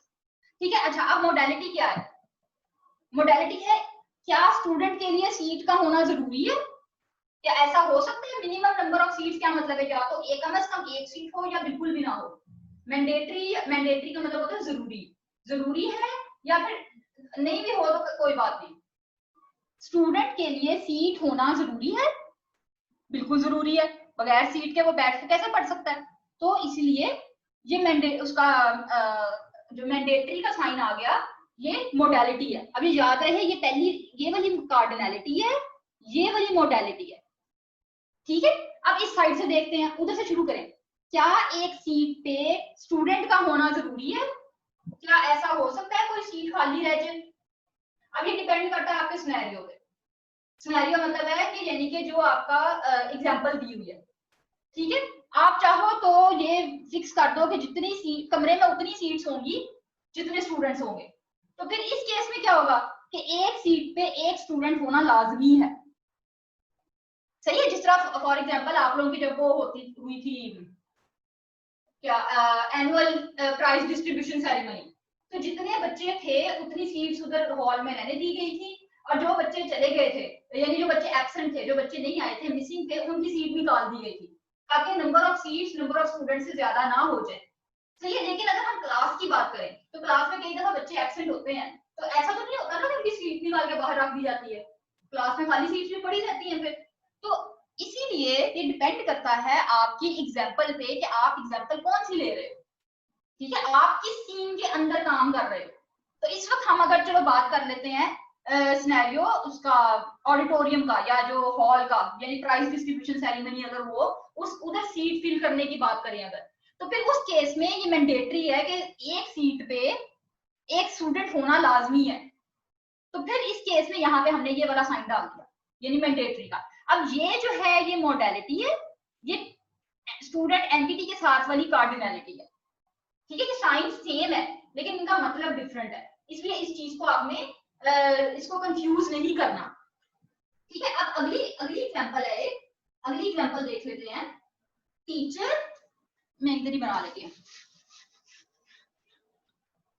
ठीक है। कि आपने स्लाइड खोल के ना, अब स्लाइड्स में से पढ़ना, आपको ये चीजें समझ आ जाएंगी। अब मैं आप लोगों को कॉन्सेप्ट दे रही हूँ। टीचर और दूसरी एंटिटी कौन सी है? दूसरी एंटिटी है कोर्स, ठीक है। टीचर टीचेस कोर्स, रिलेशनशिप इनके बीच में कौन सा है? टीच का। अच्छा, अब याद रहे आप लोगों ने ये सिंबल्स अच्छी तरह से याद कर लेने हैं, ये एमसीक्यूज में बहुत आते हैं, मैं बार बार बता रही हूँ। रेक्टेंगुलर बॉक्स जो है वो एंटिटी के लिए, ये डायमंड शेप रिलेशनशिप के लिए, और एट्रीब्यूट के लिए ओवल शेप या फिर इलिप्स शेप, ठीक है। इलिप्स या फिर ओवल, ये तीन चीजें हैं, इनको अपने फिंगर टिप्स पे ले आए, याद रख ले, ठीक है। अच्छा, अब हम कार्डिनलिटी और मोडालिटी डिसाइड करते हैं, इसकी कार्डिनलिटी क्या है और मोडालिटी क्या है। एक टीचर कितने कोर्सेज पढ़ाता है? सही है। अच्छा, आप बताएं, एक टीचर जो है, हाँ जी, एक टीचर कितने कोर्सेज पढ़ाता है? अच्छा, अगर आप मेरी एग्जांपल ले लें, तो मैं कंप्यूटर साइंस सेकंड ईयर को भी पढ़ा रही हूँ, फोर्थ ईयर को भी पढ़ाया, थर्ड ईयर को भी पढ़ाया, तो क्या हुआ? मैनी हो गया ना। मैक्सिमम नंबर ऑफ इंस्टेंसेस कितने हो गए? मैनी, मतलब एक टीचर एक से ज्यादा कोर्सेज पढ़ा सकता है, सही है। तो यहाँ पे मैनी का निशान लगा दें, ये मैनी का साइन लग गया, ठीक है। ये क्रॉस साइन जो है। अब हम इस तरफ से शुरू करते हैं, ये हमने क्या डिसाइड किया अभी? ये हमने कार्डिनलिटी डिसाइड की है इसकी। अब हम इस तरफ से आते हैं, पहले हमने इधर से किया एक टीचर कितने कोर्सेज पढ़ा सकता है। अब हम इस तरफ से एक कोर्स को, अब मैनी पे आके इधर ज्यादा कोर्सेज की बात नहीं करनी, इधर से जब हम इधर को आएंगे तो फिर हमने इस जगह की कार्डिनलिटी डिफाइन करनी है। तो इधर से मान लेंगे एक कोर्स को कितने टीचर पढ़ाएंगे, कितने वाला जो बात है ना वो इस साइड पे आ गई। अब कितने टीचर पढ़ाएंगे? एक कोर्स है फॉर एग्जांपल आपका कंप्यूटर साइंस का सेकंड ईयर का, आपको एक ही टीचर पढ़ाएगा ना, आपके सेक्शन वाइज अभी बात नहीं हो रही। आपको ये तो नहीं हो सकता ना कि दो टीचर्स एक ही सब्जेक्ट पढ़ा रहे हो, एक दिन टीचर कहे आज टीचर नंबर ए पढ़ाएगी, कल जी टीचर नंबर बी का दिल कर रहा है कल उसने पढ़ाना है, ऐसा नहीं होता ना। एक कोर्स एक टीचर ही पढ़ाता है, उसकी रिस्पॉन्सिबिलिटी होती है, तो इसलिए जब वन का साइन आ जाएगा, यानी कि वन इंस्टेंस होगा इसका सिर्फ। तो ये हमारी कार्डिनलिटी डिफाइन हो गई इस साइड की, कार्डिनलिटी हो गई। अब हम मोडालिटी पे आते हैं। मोडालिटी क्या है? एक टीचर का कोर्स पढ़ाना जरूरी है कि नहीं? क्या ऐसा नहीं हो सकता एक टीचर को कोर्स पढ़ाए ही ना, टीचर किसी और मकसद से जो है ना, किसी कोई और उसको काम दिया गया हो। ये भी अपना डिपेंड करता है सिनेरियो पे, यानी कि सीन पे। अगर आप कॉलेज की बात करते हैं ना, तो कॉलेज में एक टीचर लाजमी एक कोर्स पढ़ाता है, अदरवाइज उसका जॉब करने का फायदा उसको तो फिर प्रिंसिपल कहेगी कि हमें आपकी जरूरत ही नहीं है, आप चले जाओ फिर। ठीक है, कम से कम एक कोर्स लाजमी पढ़ाता है एक टीचर। लेकिन अगर आप यूनिवर्सिटी में चले जाओ ना, अब ये डिपेंड करता है आप ये ईआर डायग्राम किसके लिए बना रहे हो, यूनिवर्सिटी के लिए, कॉलेज के लिए, किस सिनेरियो में बना रहे हो, ठीक है, किस कॉन्टेक्स्ट में बना रहे हो। अगर आप बात करते हो यूनिवर्सिटी की, तो यूनिवर्सिटी में कुछ टीचर स्पेशली रखे जाते हैं रिसर्च वर्क के लिए, जो बच्चों को थीसिस कराते हैं, ठीक है, तो वो भी टीचर्स को कोर्सेज नहीं दिए जाते। हो सकता है कई टीचर्स उसमें कोर्स कर लेते हैं, कई नहीं भी लेते, उस केस में ऑप्शनल होता है। लेकिन अब आप लोगों के यहाँ पे तो कोई ऐसा सच कोई रिसर्च वर्क नहीं होता, तो आप लोगों के केस में क्या है, कॉलेज के केस में, आप लोगों के केस में ये मैंडेटरी है, एक टीचर ने लाजमी एक कोर्स पढ़ाना है, ठीक है। तो अब इधर ये हमारा हो गया मोडालिटी। अब हमें इस साइड की मोडालिटी डिफाइन करनी है। क्या किसी कोर्स का कोई टीचर होना जरूरी है?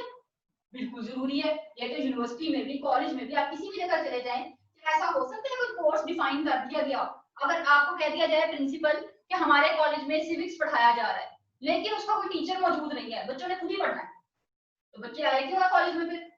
सही है, तो एक कोर्स का टीचर होना लाजमी है, तो इसलिए ये क्या है, ये मॉडलिटी इस साइड की भी डिफाइन हो गई। अच्छा, अगर आपको कहा जाए कि आपने एक जगह का सिस्टम बनाना है, तो आप याद रखें कि सिस्टम हमेशा सिनेरियो पे बनता है। सिस्टम अगर फॉर एग्जांपल आपने अपने कॉलेज का सिस्टम बनवाना है, तो आपके कॉलेज के जो चल रहा है, वहां पे जो सिस्टम चल रहा है, जिस तरह से काम हो रहा है, उसके अकॉर्डिंग वो सिस्टम बनेगा, ठीक है। पूरा बिजनेस देखा जाएगा, पूरा उनका वर्क फ्लो देखा जाएगा, कॉलेज में कितने टीचर्स हैं, वो क्या पढ़ाते हैं, वो किस तरह से पढ़ाते हैं, ठीक है, उनका क्या पैटर्न है पढ़ाने का, उनकी मेथोडोलॉजी क्या है, वो सब कुछ पहले एनालिस्ट जो है वो स्टडी करेंगे। स्टडी करने के बाद उसके अकॉर्डिंग ईआर डायग्राम बनेगी उस कॉलेज के अकॉर्डिंग, ठीक है। ऐसा नहीं हो सकता कि आपकी कॉलेज जो है मतलब आप एक ईआर डायग्राम बना लो, एक सिस्टम बना लो, वही आप अपने कॉलेज में भी इंप्लीमेंट कर लो, वही आप किसी यूनिवर्सिटी में जाकर भी कर दो, है तो एजुकेशन की ना, वही आप जाके कहीं और कर दो। ऐसा नहीं हो सकता, हर जगह का अपना सिस्टम अलग होगा, हर जगह का उसका मेथोडोलॉजी का काम करने का तरीका अलग होगा, इसलिए उसका सिस्टम भी अलग बनेगा, ठीक है। जब आपको कोई दिया जाए कि आपने फलाना चीज की ईआर डायग्राम बनानी है, तो आपने पहले उस जगह को स्टडी करना होगा, आपको इस जो है ना, इसको देखना होगा गौर से। अब हम चलते हैं आगे। अब ना हम ये एक ER diagram as an example हम इसको समझने के लिए देखते हैं। ER diagram for hospital in patient system, इसे हॉस्पिटल की ईआर डायग्राम है, ठीक है।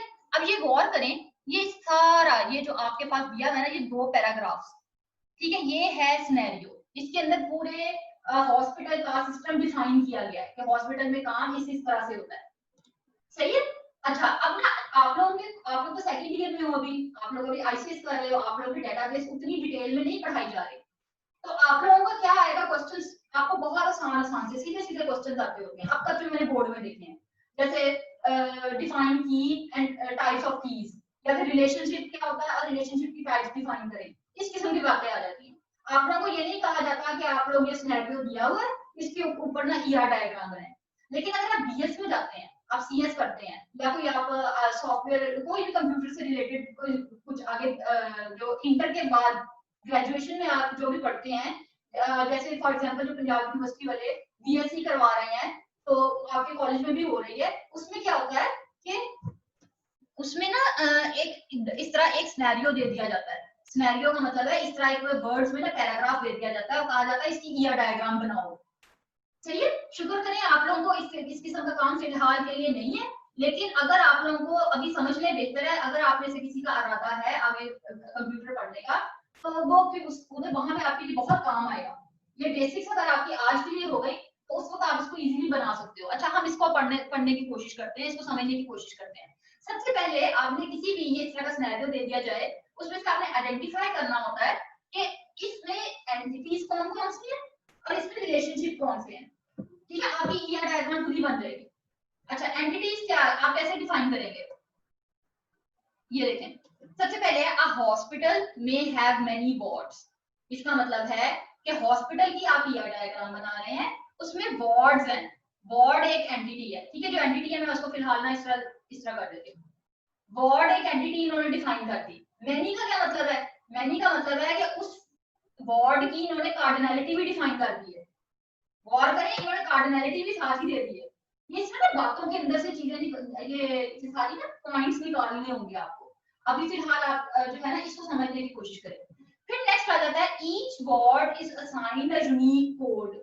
इसका मतलब है एक हर वर्ड को एक कोड दिया जाएगा, यानी कि वर्ड का कोई एट्रीब्यूट होगा। सही है, कोड वर्ड का एक एट्रीब्यूट बता दिया। एंड नेम, नेम भी एट्रीब्यूट है, ये वर्ड के एट्रीब्यूट्स हैं। ठीक है, ईच वर्ड में हैव मेनी बेड्स। अब बेड आ गया, ये भी बेड जो है वर्ड का एट्रीब्यूट है। ठीक है, अच्छा, each bed is assigned a unique bed number. Similarly each word में हैव मेनी नर्सेस। अब नर्स जो है ना, ये नर्स आ गई है आपके पास एंटिटी, फिजिकल एग्जिस्टेंस है ना नर्स, और नर्स की जो nurse has a unique code and other particulars. ये जो कोड और ये सब कुछ है ये नर्स की एट्रीब्यूट्स है, नर्स के एट्रीब्यूट्स है। फिर अगले पैराग्राफ में कहता है when a patient is admitted, यानी पेशेंट आ गया, पेशेंट एक फिजिकल एग्जिस्टेंस है, यानी कि पेशेंट एक एंटिटी हो गया, ये तीसरी एंटिटी मिल गई हमें इसी पैराग्राफ के अंदर से। When a patient is admitted to a hospital, hospital में जब भी पेशेंट को एडमिट किया जाएगा, a unique code is assigned to it. तो यूनिक कोड जो उसको दिया जाएगा ये उसका पेशेंट का एट्रीब्यूट हो गया। सही है, हिज और हर, पेशेंट लड़की भी हो सकती है लड़का भी हो सकता है, उसका नेम एड्रेस ये सब एट्रीब्यूट्स हैं। अब किसके? पेशेंट के। Name, address, date of birth and other particulars are recorded. सही है, ये सब कुछ क्या है? पेशेंट्स के एट्रीब्यूट्स हैं। Each patient is assigned a single ward. ये गौर करें, each patient is assigned a single ward। ये assigned की बात हो गई, ये रिलेशनशिप बता रहे हैं कि वार्ड और पेशेंट के दरमियान में रिलेशनशिप है। ठीक है, एक पेशेंट को एक वार्ड में असाइन किया जाएगा, और सिंगल और ईच ये दोनों चीजें क्या शो कर रही हैं? कार्डिनैलिटी और मोडालिटी शो कर रही हैं। जब हम बनाएंगे ना फिर हम इसको दोबारा देखते हैं, अभी हम समझ रहे हैं सिर्फ इसे। Each patient is under the care of a single consultant. Her patient एक सिंगल कंसल्टेंट के, कंसल्टेंट यानी कि ये कंसल्टेंट जो है एक और एट्रीब्यूट को एंटिटी आ गई। कितनी एंटिटीज हो गई? 1 2 3 और 4। ठीक है, 4 एंटिटीज हो गई। हर पेशेंट एक कंसल्टेंट के अंदर होगा। कंसल्टेंट के अंदर होगा, अंदर का मतलब यदि पेशेंट और कंसल्टेंट इनके दरमियान में एक रिलेशनशिप होगा। सही है, ये एक रिलेशनशिप बना दिया। And a single consultant may be responsible for a number of patients. ये इन्होंने क्या बता दिया? ये तरह कार्डिनैलिटी का जिक्र हो रहा है। अभी हम बनाते हैं, फिर इसको दोबारा से स्टेटमेंट्स को पढ़ेंगे और फिर गौर करेंगे। Each consultant has a unique staff code and other particulars. ये इन्होंने क्या बता दिया कि एक कंसल्टेंट के स्टाफ कोड होगा, यानी एक कंसल्टेंट का एट्रीब्यूट, और दूसरे अदर पर्टिकुलर्स और एट्रीब्यूट्स भी हो सकते हैं। ठीक है, अभी हमने फिलहाल 4 हमारी जो है ना एंटिटीज आ गई, और उन 4 एंटिटीज के मुख्तलिफ एट्रीब्यूट्स हैं। फिलहाल हम एट्रीब्यूट्स नहीं डिफाइन कर रहे, एट्रीब्यूट्स नहीं बना रहे। ठीक है, अच्छा, अभी तक फिलहाल हमने आपके सामने 4 हमने एंटिटीज डिफाइन की थी। ठीक, ऐसे ही किया था ना, 4 एंटिटीज हमने फाइंड आउट की थी। कौन कौन सी की थी? उनमें से जो आइडेंटिफाई की थी कौन कौन सी थी? सबसे पहले वार्ड था, वार्ड ही था ना। वार्ड के बाद क्या था हमारे पास? हमने एक एंटिटी नर्स को डिफाइन किया था, आइडेंटिफाई किया था, नर्स थी एक। एक हमारे पास पेशेंट था, इसके अपने एट्रीब्यूट्स थे। आप इनके एट्रीब्यूट्स जो है ना इस तरह से ऐसे इस तरह गोल दायरे बना बना के उसके अंदर डालते रहे, कोड, यूनिक कोड वगैरह वगैरह। फिलहाल मैं नहीं डाल रही, मैं सिर्फ एंटिटीज की बात कर रही हूँ। ठीक है, अच्छा, फिर आ जाता है कंसल्टेंट। एक था हमारे पास कंसल्टेंट। सही है, ये हमारे पास 4 थे क्या कहते हैं ऐसे एंटिटीज थी। फिर हमने इनके दरमियान रिलेशनशिप देखा। अच्छा, पहले हम वार्ड और नर्स का रिलेशनशिप देख लेते हैं। सही है, वार्ड और नर्स का मैं ना आप लोगों के साथ फिर से स्क्रीन शेयर करती हूँ। अच्छा, अब हम गौर करें, हमने क्या बात की थी? वार्ड और नर्स में हमने नहीं की थी, इन्होंने की हुई है। ईच वार्ड में हैव मेनी नर्सेस, ठीक है, हर वार्ड में कई नर्स होंगी, इसका मतलब है वार्ड और नर्स का रिलेशनशिप हो गया, ठीक है, और साथ में कार्डिनलिटी भी बता दी गई है, सही है। अब अगर हम देखें यही वार्ड और नर्स का हैज का रिलेशनशिप है, मैंने इधर हैज डाल दिया और इन दोनों को आपस में कनेक्ट कर दिया। अब इसने क्या कहा था, each ward has many nurses, एक वार्ड में बहुत ज्यादा नर्सेज होंगी, कार्डिनलिटी बता रहा था, यानी एक वार्ड में बहुत सारी नर्सेज होंगी, ये बहुत सारे का निशान डाल दिया, प्रो साइन, ठीक है। अच्छा, एक नर्स कितने वार्ड से ताल्लुक रखेगी, एक नर्स जो है उसका सिर्फ एक ही वार्ड होगा ना, ऐसा तो नहीं होगा एक काम उसकी वो कार्डियोलॉजी में है तो एक काम उसकी आई डिपार्टमेंट आई वाले वार्ड में है, वो एक जगह पे ही होगी ना, तो इसका मतलब है कि एक नर्स एक ही वार्ड से बिलोंग करेगी। ये हमारी दोनों साइड पे कार्डिनलिटी डिफाइन हो गई है। अब मोडालिटी पे आ जाते हैं। एक वार्ड में नर्स होना जरूरी है, बिल्कुल जरूरी है, नर्स के बगैर कैसे काम चलेगा, तो इसलिए यहाँ पे जरूरी वाला निशान डाल दिया, मोडालिटी डाल दी, ये वन वाला निशान हमने डाल दिया, ये मोडालिटी है। एक नर्स में नर्स जो है क्या जरूरी है किसी वार्ड से उसका ताल्लुक हो, जाहिर है नर्स वार्ड में नहीं होगी तो और कहाँ होगी, और कहाँ पे नर्स का काम होगा, तो जाहिर उसको जब भी उसको हायर किया जाएगा, जब भी उस नर्स को नौकरी पे रखा जाएगा तो उसको किसी ना किसी वार्ड में भेजा जाएगा ना पहले दिन से, तो इसलिए यहाँ पे भी मैंडेटरी का साइन आ गया। ये मैं जो एम और सी डाल रही हूँ ये इधर ही डाला, आगे नहीं मैं डालूंगी, आप लोग अब याद रख लें कि ये जो पहले एंटिटी के साथ वाली कार्डिनलिटी है और रिलेशनशिप वाले के साथ जो है वो मोडालिटी है, उस साइड को अंदर की तरफ मोडालिटी है, बाहर की तरफ कार्डिनलिटी, ठीक है। ये हमारा अब नर्स और वार्ड का जो है ये रिलेशनशिप क्रिएट हो गया with cardinality and modality complete हो गया, सही है। अब आगे आ जाते हैं, अगला रिलेशनशिप हम किसका देख लेते हैं, पेशेंट और वार्ड का था, ऐसे ही था ना। अच्छा, मैंने आपके साथ किसी स्क्रीन शेयर कर दिया, हाँ जी ये था। पेशेंट और वार्ड का क्या था, कहाँ पे है ये, patient is admitted to a hospital, hospital में होगा यानी किसी वार्ड में जाएगा, ईच पेशेंट, ये देखिए each patient is assigned a single ward, एक सिंगल वार्ड एक पेशेंट को दिया जाएगा, यही से समझ आ गई, यही पॉइंट यही से समझ आ गई, ठीक है ना। अच्छा, अब आप वापस आ जाएंगे, हाँ जी, एक वार्ड जो है, वार्ड का और पेशेंट का क्या हुआ रिलेशनशिप, वार्ड और पेशेंट का हैगा का रिलेशनशिप हुआ, सही है ना। अच्छा, मैं आपको दिखाती हूँ जी, वार्ड और पेशेंट के दरमियान में हैज का रिलेशनशिप, हैज के नाम से रिलेशनशिप बन गया और कनेक्ट कर दिया गया एक दूसरे के साथ। अब बात हो रही है उधर से, हमने उसी में से पॉइंट निकालना है, एक वार्ड में कितने पेशेंट हो सकते हैं, एक वार्ड में कई पेशेंट्स होंगे ना, कई बेड्स होंगे, वार्ड है ये रूम नहीं है, हॉस्पिटल में अगर आपने देखा हो रूम्स में होता है कि हर रूम में एक एक पेशेंट होता है, वार्ड में कुछ लाइन से बेड लगे होते हैं, हॉल होता है बहुत बड़ा, उसके अंदर कई पेशेंट्स होते हैं, तो एक वार्ड में कई पेशेंट्स हो सकते हैं, ये जो मैनी वाला निशान डाल दिया कार्डिनलिटी का, ठीक है। एक पेशेंट कितने वार्ड्स के साथ उसका ताल्लुक होगा, ये आपको सिनेरियो में ही बता दिया गया है कि each patient is assigned to a single ward, एक वार्ड में को असाइन किया जाएगा पेशेंट, तो यानी एक पेशेंट एक वार्ड से ताल्लुक रखेगा, ये वन का साइन डाल गया। अब मोडालिटी पे आ जाते हैं, मोडालिटी मतलब क्या जरूरी है कि नहीं जरूरी किसी पेशेंट का होना, अच्छा कि एक वार्ड में पेशेंट का होना जरूरी है या नहीं, क्या ऐसा हो सकता है कोई वार्ड पूरा का पूरा खाली हो, उसके अंदर एक भी पेशेंट मौजूद ना हो सकता है, वैसे हो तो सकता है ये, जैसे आम आम दिनों में ना अक्सर औकात ऐसे होता है कि कोई प्रॉब्लम हो जाए ना, अगर जो मतलब हालात खराब हो जाए तो वो पूरे के पूरे वार्ड खाली करवा लेते होते हैं, इमरजेंसी में सिर्फ काम हो रहा होता है, वार्ड खाली हो जाते हैं, लेकिन जो ऑलरेडी पेशेंट एडमिट होते हैं वो भी मेरा ख्याल है खाली नहीं करते, बहुत एक्सेप्शनल केसेस में होता है, सही है। तो इधर अब दो राय आ जाती है, अगर आपकी बुक में देखा जाए तो बुक में उन्होंने मैंडेटरी का साइन डाला हुआ कि एक वार्ड में पेशेंट होना जरूरी है, लेकिन अगर आप हॉस्पिटल के मुताबिक अगर आप देखा जाए तो डिपेंड करता है कि वो किस तरह से उधर का सिस्टम चल रहा है, क्या वो जो ऑलरेडी एडमिट होते हैं पेशेंट को किसी और वार्ड में शिफ्ट कर देते हैं, पेशेंट तो नहीं जाते ना, पेशेंट तो रहते हैं, या वो क्या करते हैं, या सबको डिस्चार्ज कर देते हैं। सबको डिस्चार्ज भी नहीं किया जा सकता, जो सीरियस पेशेंट्स हैं उनको नहीं निकाला जा सकता।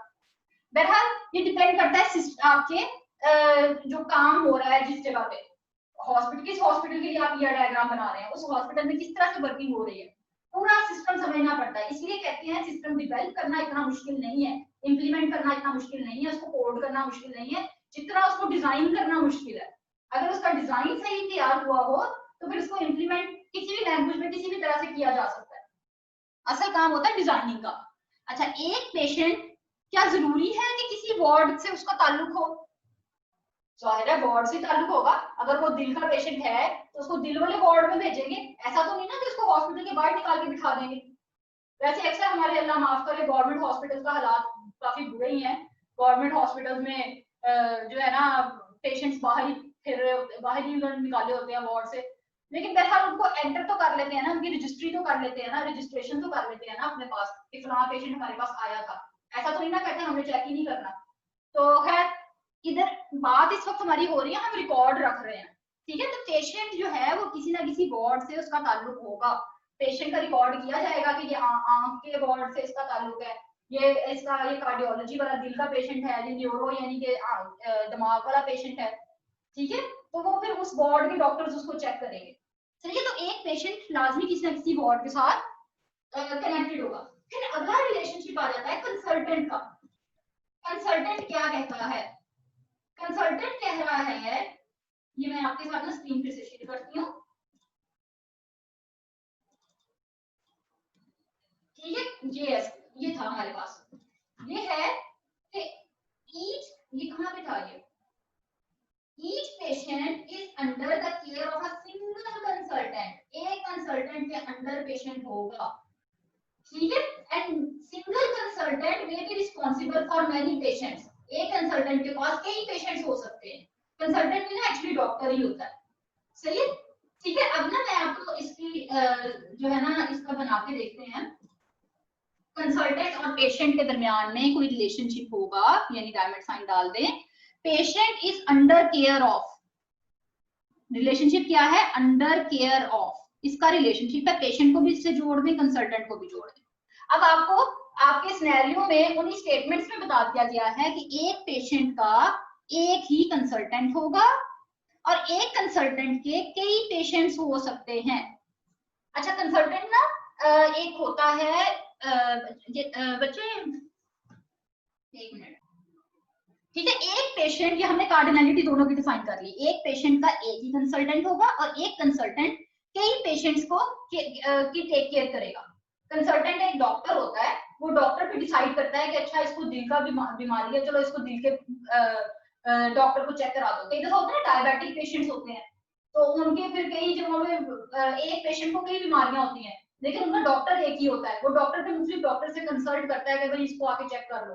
तो वह कंसल्टेंट एक डॉक्टर ही होता है, उसकी एक जो है ना डेजिग्नेशन होती है। अच्छा, अब जरूरी की बात होगी, क्या पेशेंट का कोई कंसल्टेंट होना जरूरी है? हाँ जी, जैसे ही आप हॉस्पिटल में एडमिट होते हो एक डॉक्टर आपके साथ अटैच हो जाता है। हाँ जी, एक पेशेंट जो है उसका हमने कार्डिनलिटी डिफाइन कर ली, एक पेशेंट का एक ही कंसल्टेंट होगा, एक कंसल्टेंट के कई पेशेंट्स हो सकते हैं। एक पेशेंट का जरूरी है कि कोई कंसल्टेंट हो? हाँ जी, क्योंकि जैसे ही पेशेंट जो है वो एडमिट होगा हॉस्पिटल में तो फौरी तौर पर उसके साथ एक डॉक्टर साथ लग जाएगा, अटैच हो जाएगा, ठीक है। तो ये हमने मोडालिटी यानी जरूरी वाला साइन डाल दिया। क्या कोई कंसल्टेंट का जरूरी है कि कोई पेशेंट उसके अंडर हो? बिल्कुल, वो जॉब किस लिए कर रहा है, वो जॉब ही इसलिए कर रहा है, अदरवाइज उसको जॉब की जरूरत, मतलब उसको हॉस्पिटल वालों को उसको रखने की जरूरत ही नहीं है अगर उसके पास कोई भी पेशेंट ना हो तो इसलिए यहाँ पे भी जरूरी वाला साइन लग गया। तो इसके साथ हमारी ये ईआर डायग्राम कंप्लीट हो गई। अभी ये बहुत छोटी सी है ईआर डायग्राम, तो कई दफा इतने बड़े बड़े सिनेरियोज होते हैं, इतनी ज्यादा एंटिटीज होती हैं, उनके दरमियान इतने कॉम्प्लिकेटेड रिलेशनशिप्स होते हैं। आप लोगों को शुक्र है ऐसी कोई चीज फिलहाल नहीं करवाई जा रही, ना दी जाएगी, पेपर में भी आपको सीधे सीधे क्वेश्चन आएंगे ईआर डायग्राम क्या होती है, इसके इंग्रेडिएंट्स क्या होते हैं, इस किस्म के आप रिलेशनशिप के टाइप्स के बहुत इंपॉर्टेंट क्वेश्चन है। आप लोगों को ऐसे सिनेरियोस बनाने अभी नहीं आएंगे, लेकिन आप अगर ग्रेजुएशन करते हो और उसमें कंप्यूटर पढ़ते हो तो उसमें लाजमी तौर पे आएंगे, सही है। अच्छा, अब हमारी तो दो ईआर डायग्राम्स और रह गई हैं, वो हम इंशाल्लाह करेंगे कल, सही है। आज हमारी ईआर डायग्राम आज ईआर डायग्राम में हमने पहले हॉस्पिटल वाला देखा जिसके अंदर पेशेंट्स का और जो कंसल्टेंट डॉक्टर्स, इस किस्म का हमने एक किया डायग्राम हॉस्पिटल सिस्टम के लिए एक बनाया। अच्छा, अगर एक हॉस्पिटल क्या करता है कि एक हॉस्पिटल एक सिस्टम बनाता है, तो जरूरी नहीं है कि वो सिस्टम जो है वो सारे हॉस्पिटल्स के लिए एप्लीकेबल होगा, सारे हॉस्पिटल्स में चल सकता है, बिल्कुल नहीं। जिस जगह के लिए सिस्टम, जिस इन्वायरमेंट के लिए बनाया जाता है, वो सिर्फ उसी इन्वायरमेंट में चलेगा। ठीक है, अगर आपके कॉलेज के लिए एक सिस्टम बनता है तो वो सिर्फ आपके कॉलेज में चलेगा, वो टाउनशिप वाले कॉलेज में या किसी और कॉलेज में नहीं चल सकता। सही है, तो जिस बिजनेस के लिए बनाया जाए वो उधर ही चलेगा, इसलिए बहुत ध्यान से उस बिजनेस को माइंड में रखते हुए बनाया जाता है। अब ये एक अगली ईआर डायग्राम है फॉर कार मैन्युफैक्चरर, गाड़ियां बनाने वाली कंपनी की कोई होगी, वो गाड़ियां बनाने वाली कंपनी है, उसकी ईआर डायग्राम है। इसको देख लेते हैं। इस डायग्राम में ना एंटिटीज रिलेशनशिप्स पहले से डिफाइन किए हुए थे। अब हमने क्या किया था, एक सिनेरियो दिया हुआ था, एक पैराग्राफ दिया हुआ था, उस पैराग्राफ में से हमने जो है ना उसमें से एंटिटीज खुद आइडेंटिफाई करनी थी, रिलेशनशिप्स आइडेंटिफाई करने थे, कार्डिनलिटीज मोडालिटीज आइडेंटिफाई करनी थी, और उसके बाद उसकी ईआर डायग्राम बना लेनी थी। अब हमें ईआर डायग्राम बनाई हुई है, आपने बस इस ईआर डायग्राम को समझना है कि ये क्या कह रही है। अच्छा, अब ये देख लेते हैं हम, ये डीलरशिप से शुरू करते हैं। डीलरशिप जो है यानी जो गाड़ियों को सारा डील कर रहा है, डीलरशिप स्टॉक्स कार, यानी उसने उसका और कार का, कार और डीलरशिप मैन्युफैक्चरर शिपर, ये चार एंटिटीज है हमारे पास। इनके रिलेशनशिप पहले ये यहाँ पे आपको अलग-अलग बना के दिखा दिए। ठीक है, फिर इसके बाद यहाँ पे इसको ज्वाइन कर लिया गया है। आप हम पूरी ईआर डायग्राम को इकट्ठा समझ लेते हैं। कहते हैं कि डीलरशिप, या इधर पहले रिलेशनशिप को समझ लेते हैं, फिर उनको इकट्ठा कर लेंगे। चलिए रिलेशनशिप पे आ जाते हैं। पहला रिलेशनशिप है मैन्युफैक्चरर और कार का। मैन्युफैक्चरर बिल्ड्स कार, जो कार बनाता है, ठीक है, मैन्युफैक्चरर बनाने वाला है और कार गाड़ी है, इसके कुछ एट्रीब्यूट्स होंगे, उसका मॉडल नंबर, रजिस्ट्रेशन नंबर वगैरह है। मैन्युफैक्चरर के भी कुछ एट्रीब्यूट्स होंगे। फिलहाल यहाँ पे एट्रीब्यूट्स नहीं दिए गए, सिर्फ एंटिटीज दी हुई हैं। अच्छा, एक मैन्युफैक्चरर, हम अभी कार्डिनलिटी और मॉडलिटी समझ रहे हैं। एक मैन्युफैक्चरर कई गाड़ियां बना सकता है। जरूरी तो नहीं कि एक मैन्युफैक्चरर एक गाड़ी बना के उसके बाद उस गाड़ियां बनाना छोड़ दे, ऐसा तो नहीं होता ना। वो कंपनी गाड़ियां बनाती रहती है, उसके पास हुनर आ जाए एक दफा तो एक मैन्युफैक्चरर मैनी, ये देखिए ये मैनी का निशान डाल गया, बहुत सारी कार्स बना सकता है। ठीक है, लेकिन एक कार सिर्फ एक ही मैन्युफैक्चरर बनाएगा, एक कार को कई लोग नहीं बना सकते, ऐसे ही है ना। तो एक कार, ऐसा नहीं होगा उसके पहिए किसी और ने बना दिए, उसका इंजन किसी और ने बना दिया, ऐसा नहीं होगा। पूरा का पूरी कार एक ही मैन्युफैक्चरर बनाएगा। ये एक का जो निशान है ना, ये कार्डिनलिटी, हमारी कार्डिनलिटीज डिफाइन हो गई यहाँ। अब मोडालिटी पे आ जाते हैं कि जरूरी है, यानी मिनिमम नंबर ऑफ इंस्टेंसेस देखने हैं। एक मैन्युफैक्चरर, क्या जरूरी है कि वो कार बनाए? जाहिर है, अगर वो कार नहीं बनाएगा तो फिर तो वो मैन्युफैक्चरर ही ना हुआ। सही है, तो इसलिए ये जरूरी का निशान आ गया, ये वाला जो निशान है ये जरूरी का निशान है। ठीक है, एक कार को क्या जरूरी है कोई मैन्युफैक्चरर ही बनाए? जाहिर है, अब एक को मैन्युफैक्चरर ही बनाएगा ना, और वो आसमानों से तो नहीं उतरेगी। तो इसीलिए यहाँ पे भी जरूरी वाला निशान आ गया, यानी मैंडेटरी है कि कार को मैन्युफैक्चरर बनाए। अगले रिलेशनशिप पे आ जाते हैं, मैन्युफैक्चरर लाइसेंसेस डीलरशिप, डीलर्स को लाइसेंस देता है। एक मैन्युफैक्चरर के कई डीलर्स हो सकते हैं। ठीक है, ये मैनी का निशान आ गया। और एक डीलरशिप के सिर्फ एक ही मैन्युफैक्चरर होगा। ठीक है, एक ही गाड़ियां बनाने वाला होगा। एक मैन्युफैक्चरर, अब ये डिपेंड करता है किस बिजनेस के लिए है। ठीक है, तो ये उस बिजनेस की यह डायग्राम बनी हुई है। एक मैन्युफैक्चरर का डीलर होना जरूरी है और एक डीलर का मैन्युफैक्चरर होना भी जरूरी है, मैंडेटरी है।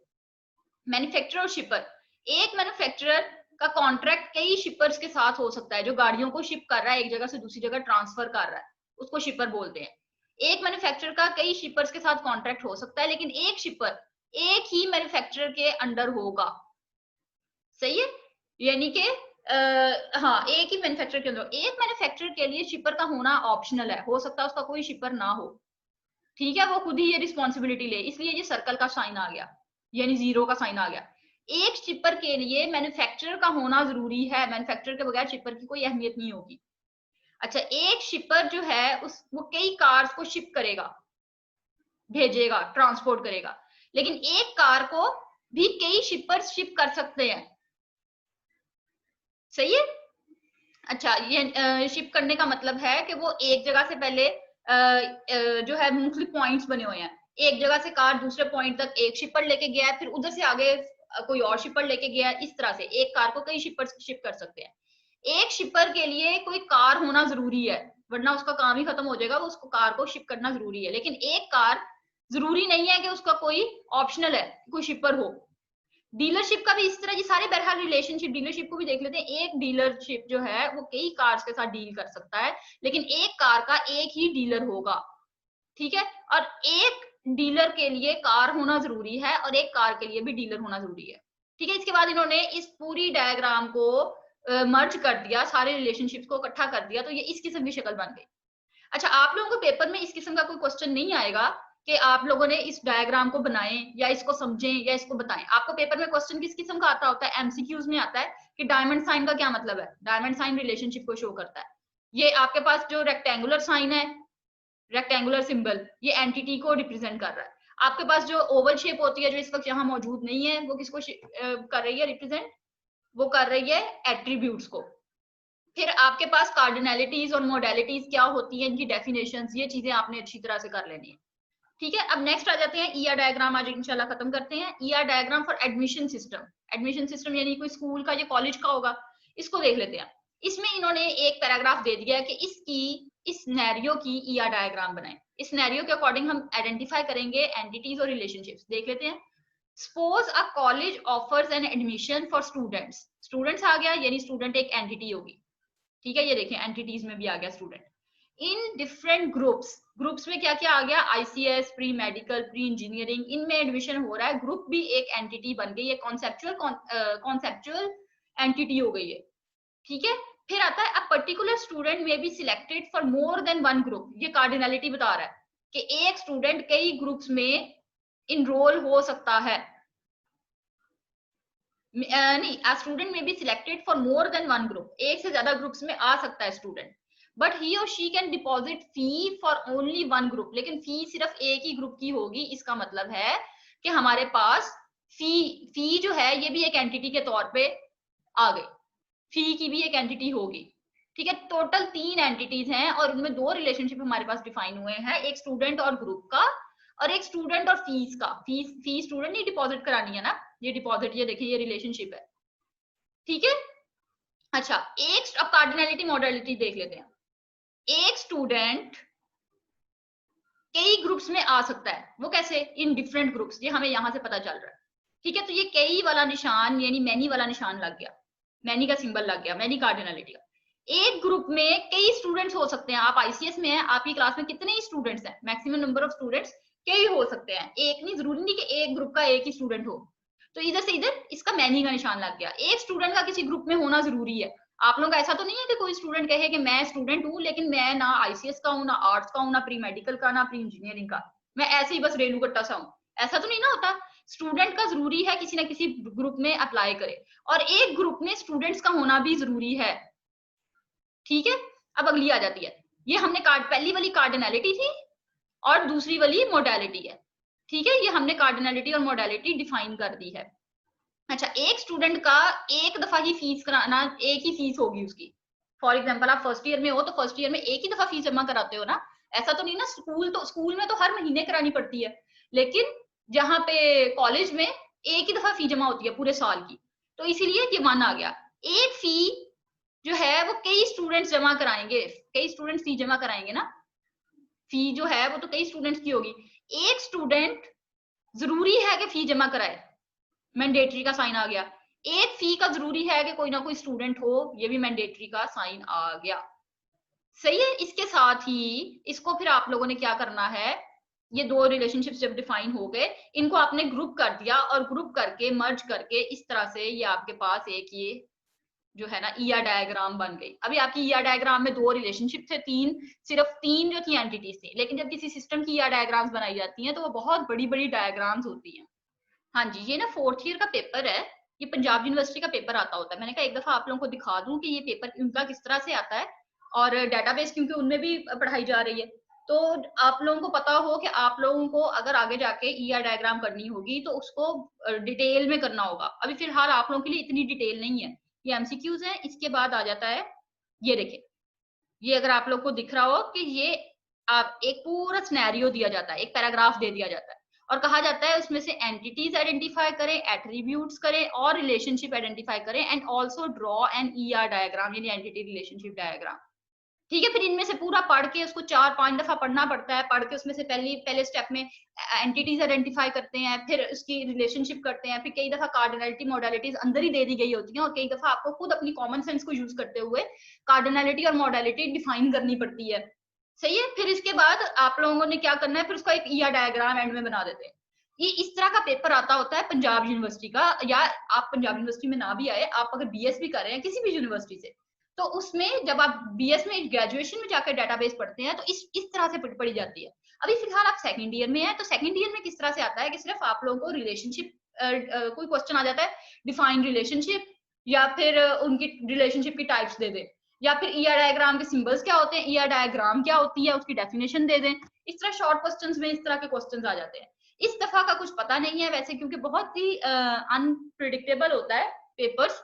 कई दफा कोई ऐसी अनोखी चीजें आ जाती हैं कि हम कॉन्सेप्चुअल पेपर दे रहे हैं, तो वैसे आप लोगों का सेकंड ईयर में आता नहीं है इस तरह का क्वेश्चन, जो अब तक मैंने देखा है ना, अब तक बोर्ड में, सारे बोर्ड में 8 बोर्ड है ना पंजाब के, तो उसमें ऐसा कोई क्वेश्चन कि ईआर डायग्राम का सिनेरियो दे दिया गया हो, आप उसको बताएं, या ये डायग्राम दे दिया इसको समझाएं, ये इसका क्या मतलब है, आता नहीं है। लेकिन आपको पता होना चाहिए हर सिंबल के बारे में, हर चीज के बारे में, इसलिए आपको ये 3 सिनेरियोज एज एन एग्जाम्पल करवाए गए हैं।